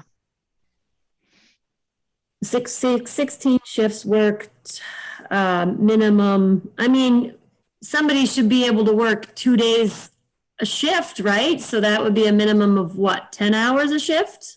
I don't know what you guys schedule. I don't know how it goes. You were saying a 5-hour shift. 5-hour shifts. So is 2 shifts a week too much to ask? 10 hours a week? I don't think so. I'm thinking more. I'm thinking if you have a lifeguard, that you really need them there Thursday. You need them. Basically, they're looking at 4 days a week, which would be Thursday, Friday, and Saturday, the most busiest days, and Monday, Kristen. Or so those are your Thursday, 5 Friday busiest. shift.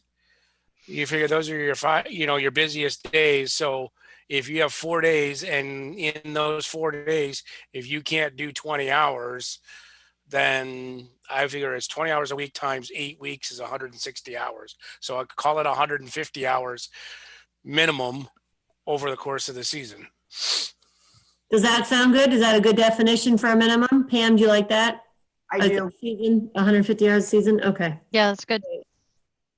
All right, so who likes the idea of leaving it the way we had it, where we do 50 hours paid after 150 hours minimum worked one season, 50% paid after one season of the 150 minimum hours, and the last 50% paid after a second season of a minimum of 150 hours worked.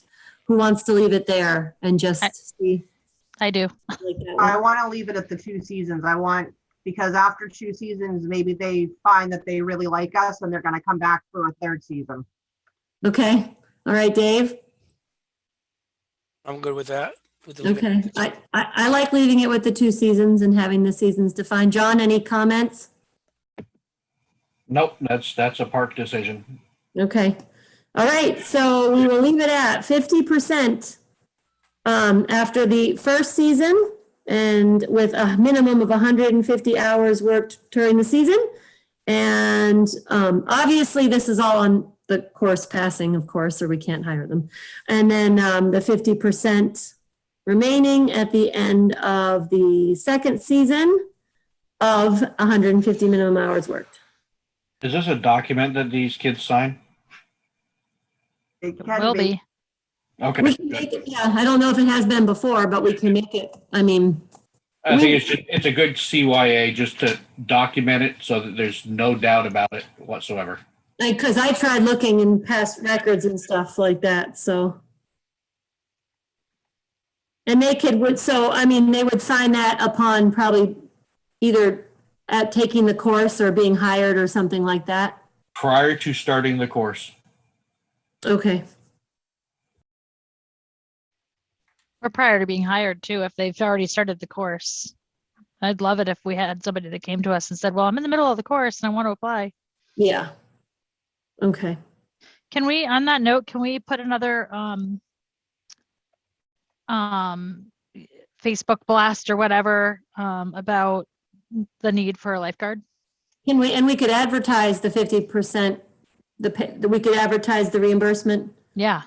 Pam, do you like that idea? I do. Do you wanna do that? I can't do it right now. No, I don't mean now. Okay. But later. By Thank you, Pam. Saturday? I wouldn't specify percentage. Just contact us more for reimbursement options. For information. For more information. I wouldn't even mention like the reimbursement in the ad. I think it's just get too cluttered. Really? I agree with John. I would not bring it up. We also want to make sure that also, all of a sudden we don't have 10 people because now we don't want to overcommit. Okay, So well, I would- so Miles Lanier requested, just wanted to know, can I answer him and give him the answer of how our reimbursement works? If So the other concern I have is if you put in there that you'll reimburse, what if they're already licensed? Now you're taking that reimbursement away because we're not going to reimburse somebody who That makes sense. had it for a couple of years. But Lisa. But we'd give them a little more, right? Yeah, they would get a higher I rate. had just asked that question. Say again, Pam?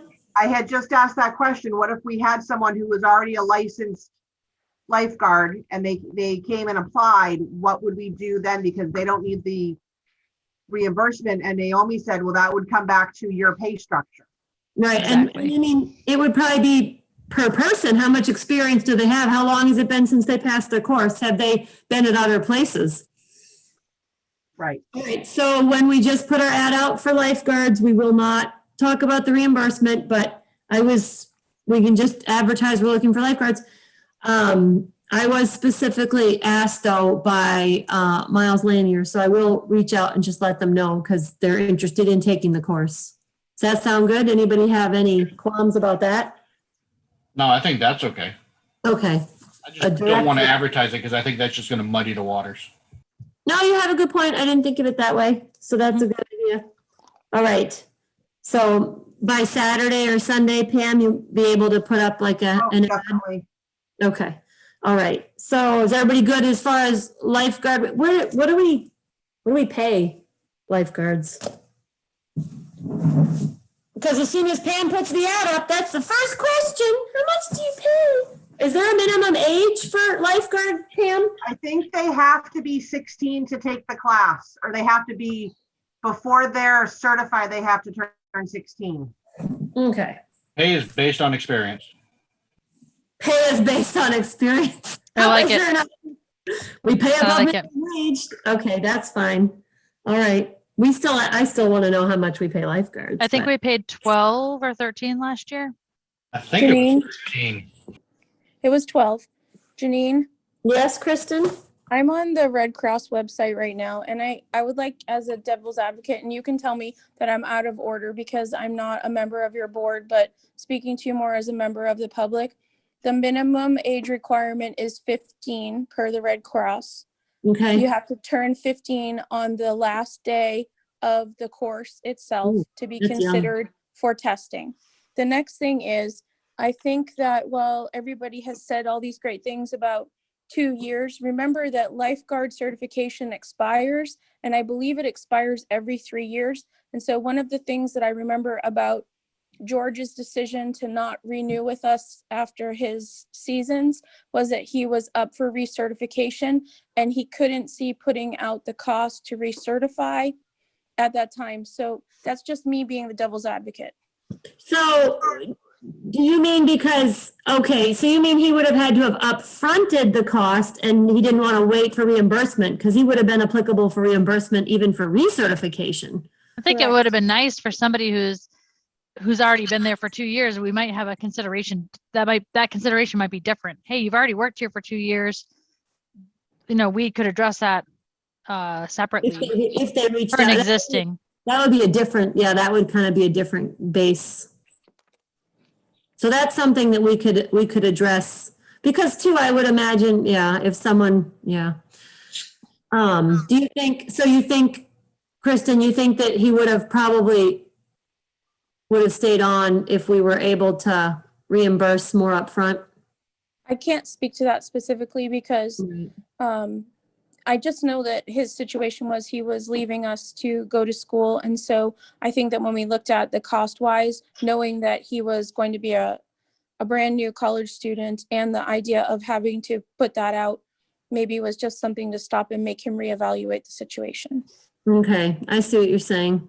Well, and I agree with Lisa. I mean, if there's a special circumstance that's brought up to us, I like the idea that the certification is for 3 years. And if, we kind of, in a way, they have that incentive with the way we reimburse for the first 2 years that, like Pam was saying, and I think Pam and Lisa had said, maybe they'd want to stay on for their third year before they're recertifying at least. What is the cost, Kristen, does it say for the recertification? Or even, the first class even, is it the same price? Give me just a second. So that's the first Red Cross. And while you're looking, Kristen, too, where they teach them in the area, just because I like to pick. And you're not out of line as the public. The public can say whatever they want. SwimandAge.com does classes at this pool at SNU in Manchester. And Josh just had to retest before COVID hit. That's why he never finished it, because they weren't testing. Is Josh interested in doing it again or no? I don't know that he's interested in lifeguarding. He did apply to be a gate attendant. Okay. Lisa, I emailed the budget to you. Thank you. Does anybody, I actually sent it to PARC, so everybody should get an email. Tell me if you didn't and I can send, I might have sent it directly to everybody. Janine? Yep. The initial class, and this would be completed online plus classroom per the Red Cross website, is $395. Okay. I don't know. I thought it was 500, so that's not as bad as I thought. Did they give locations? Somebody had said YMCA. Concord, and it's all in Concord. Is it at the YMCA or where in Concord? It won't give me that specifically unless I Oh, sign in and sign register. up. Yeah. Okay, don't bother. All right, so I did email the budget individually to John, Dave, Lisa, Pam, and Park. So if somebody doesn't get it, let me The know. attachment didn't come through, Really? or my phone's being stupid again. One of the. No, it didn't come through. Me and attachments, I'll tell I you. think what we need to do is before we need to find out exactly what I mean, I think we had the $500 in there as a placeholder. So I think we really need to go on and say, based off of the American Red Cross, it costs X to pay whatever half now and half at the end. So if it's only $400 as opposed to $500, then. So we can say on our 50%, so it's going to be $200 at the end of the first season with the minimum of 150 hours worked, and then it's $200 at the end of the second season with the 150 minimum hours worked. So they're not going and taking some $1,000 class. Dave, is that what you thought? Well, we need to confirm Kristen's obviously looking it up. It was exactly what, based off of the American Red Cross class, this is what we see as the cost for this class. I mean, it might have been $500 5 or 6 years ago, but now it's less than that. Because, they've switched everything to online and they no longer have as much instructor-led classes. We lost Lisa. All right. I mean, if we know the Red Cross is $395 this year, and this is the year that we're gonna apply this to, we can set the $200. Do you like that idea, Pam, Lisa, Dave? Do you like having the $200? I didn't even think that there'd be other fees, other prices. Let's find out exactly what it is off of the Red Cross, based off of what the current Red Cross course is $395. I mean, if they get it from somewhere else and it's more expensive, then say, hey, look, here's we're finding as the current pricing, and I would also maybe put in something of, hey, if you're coming up for recertification, offer them the same deal. If it costs only $200 to recertify, then you get half now and half at the end of the second season. So, all right, Lisa, did you want to do some type of document drawing it up on the reimbursement for the lifeguard thing? Are you back in yet or not yet? If you're going to be putting Oh, there I am. Okay, sorry. My computer kicked me out, so I've missed the last few minutes. Dave was just talking about the price of the lifeguard course. Kristen looked it up. Red Cross states $395 for a combination of online and classroom course. And Dave was kind of concerned of, are we going to have somebody go take $1,000 class and be like, okay, where's my 50% at the end of the season? So Dave was just kind of bringing up the concern of, should we put a monetary value? And John, you were going to address, what was your comment? No, I was going to agree with Dave. Let's document a cap, figure out what the average is, and then cap it off per class. So if it's a $500 class, $250. If it's less than that, if it's only a $300 class, then great, it's $150. But I definitely put a cap on what you're willing to reimburse. And then the second part of that is, how many people are you going to offer this to? So we'll be lucky to be able to offer this to 1 or 2. Yeah, And an overflow of applications, right, Lisa? we have 0 applications for lifeguard this year. Okay. So I think that we Janine, would not have more than 2 people, I would think. Yeah, I think just 2. Yeah, I would think maybe 2. But I think that as far as writing anything up right now, there's no need to write anything up unless we actually have somebody who's going to do it. And then we can say, okay, well, by the way, we'll do this. All right. But do you like the number cap idea? I love the number cap idea, and I think it's important. But we could even just say we're going to reimburse $200 at the end of the first season and $200 at the end of the second season, and leave it at that. We don't have to, or 150 each or something. You don't have to put a number. Pam, you don't have to put a number. I agree. You got to get to bed. I mean, we don't have to put a percent number of 50. We don't have to put the 50% number. Exactly. Yep. So it can be a monetary number. Okay. Well, and we can just, because we can put it verbally right now between us at the $200 each, and we can look into it more if we have, if we have an actual applicant talk to us and we need to draw up paperwork, then we can actually go through further. Does that sound good? Yes. Okay. Anything else on lifeguard? Anybody? Okay, that was good. Hey, Well, can I say something to Naomi though? what about Naomi?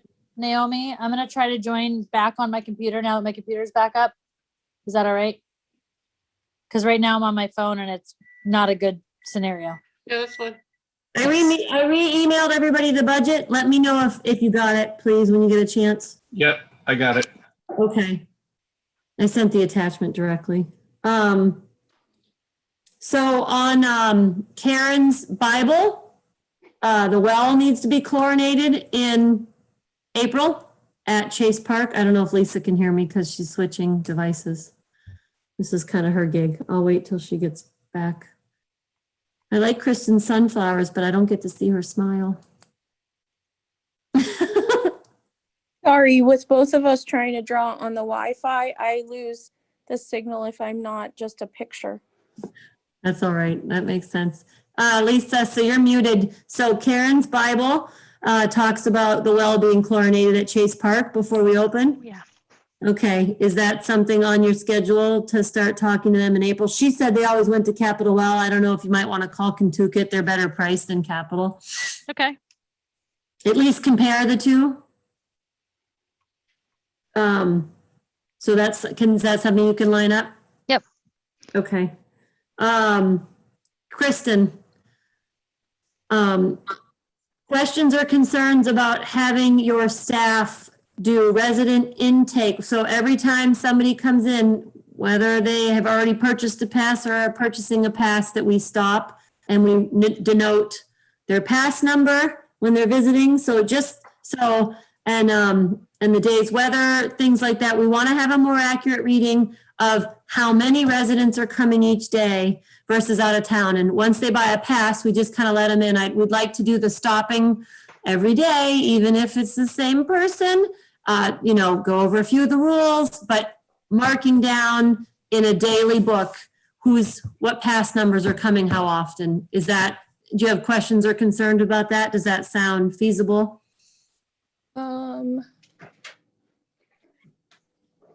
Yeah, if that's what you want us to do, that's absolutely what we'll do. I think my question would be, let me think about what my question would be. But if that's we have a couple months, so I wanted to bring it up now so you can think about it and we can talk about it. But that's something that we're really interested. Every time we go to the Board of Selectmen about certain stuff, and even ourselves, it's like, well, how many people own passes are coming? Like, we don't know. And it's just kind of something that I realize it's a little extra paperwork, but it's not as much as an out-of-towner. So it's kind of a happy medium, just, denoting. I think I'd also like to get head count of how many people are in that vehicle too. Yeah, I think that would be nice to have an average. Then we know the actual occupancy of people on the water. That would be good too. Let me write that down. So what we need is some sort of a form. So that says, like a daily sheet that says this pass number came in.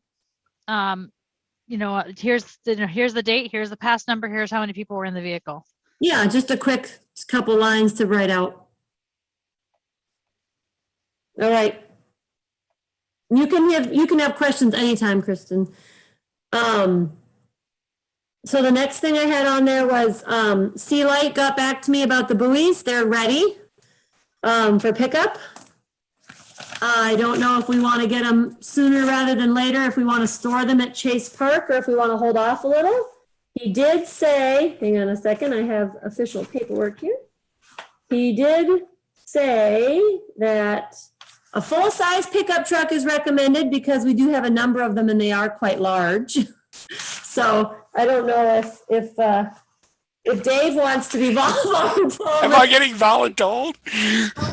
Well, I have a full-size pickup truck that's able to drive on the road after the salt is gone, which the lake might be open already. So I'm worried about picking those up when the water level comes up. For now, it's free storage that we don't have to worry about.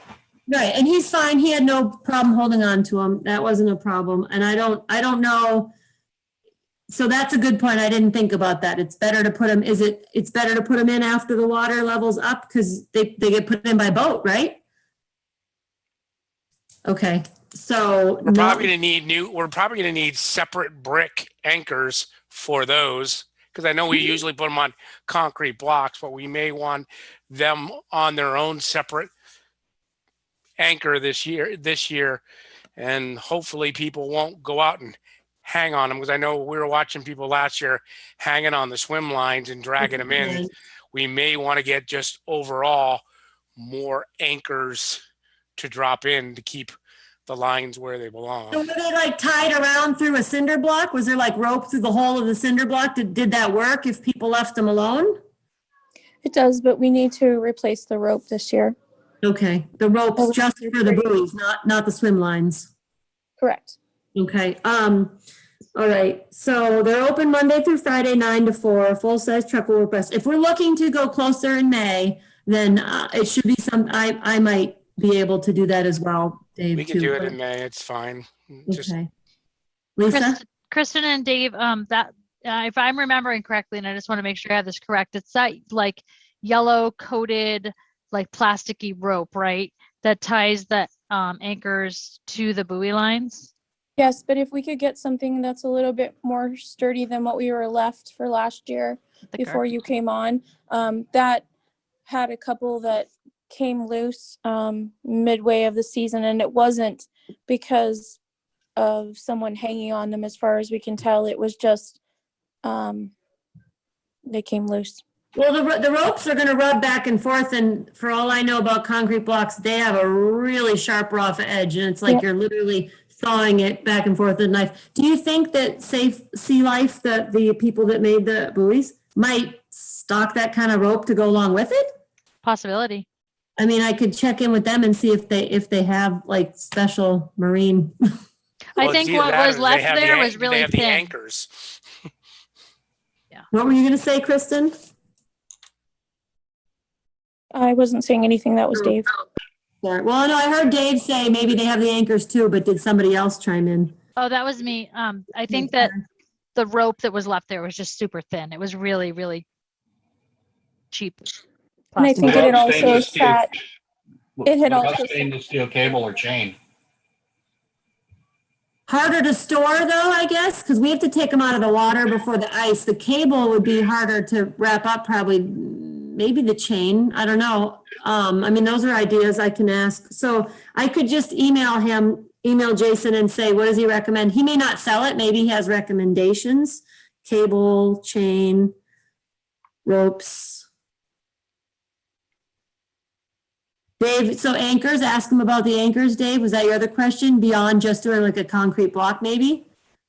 Okay, all right. I'll ask. I mean, maybe his ideas are absurd and expensive, but it doesn't hurt to ask. All right.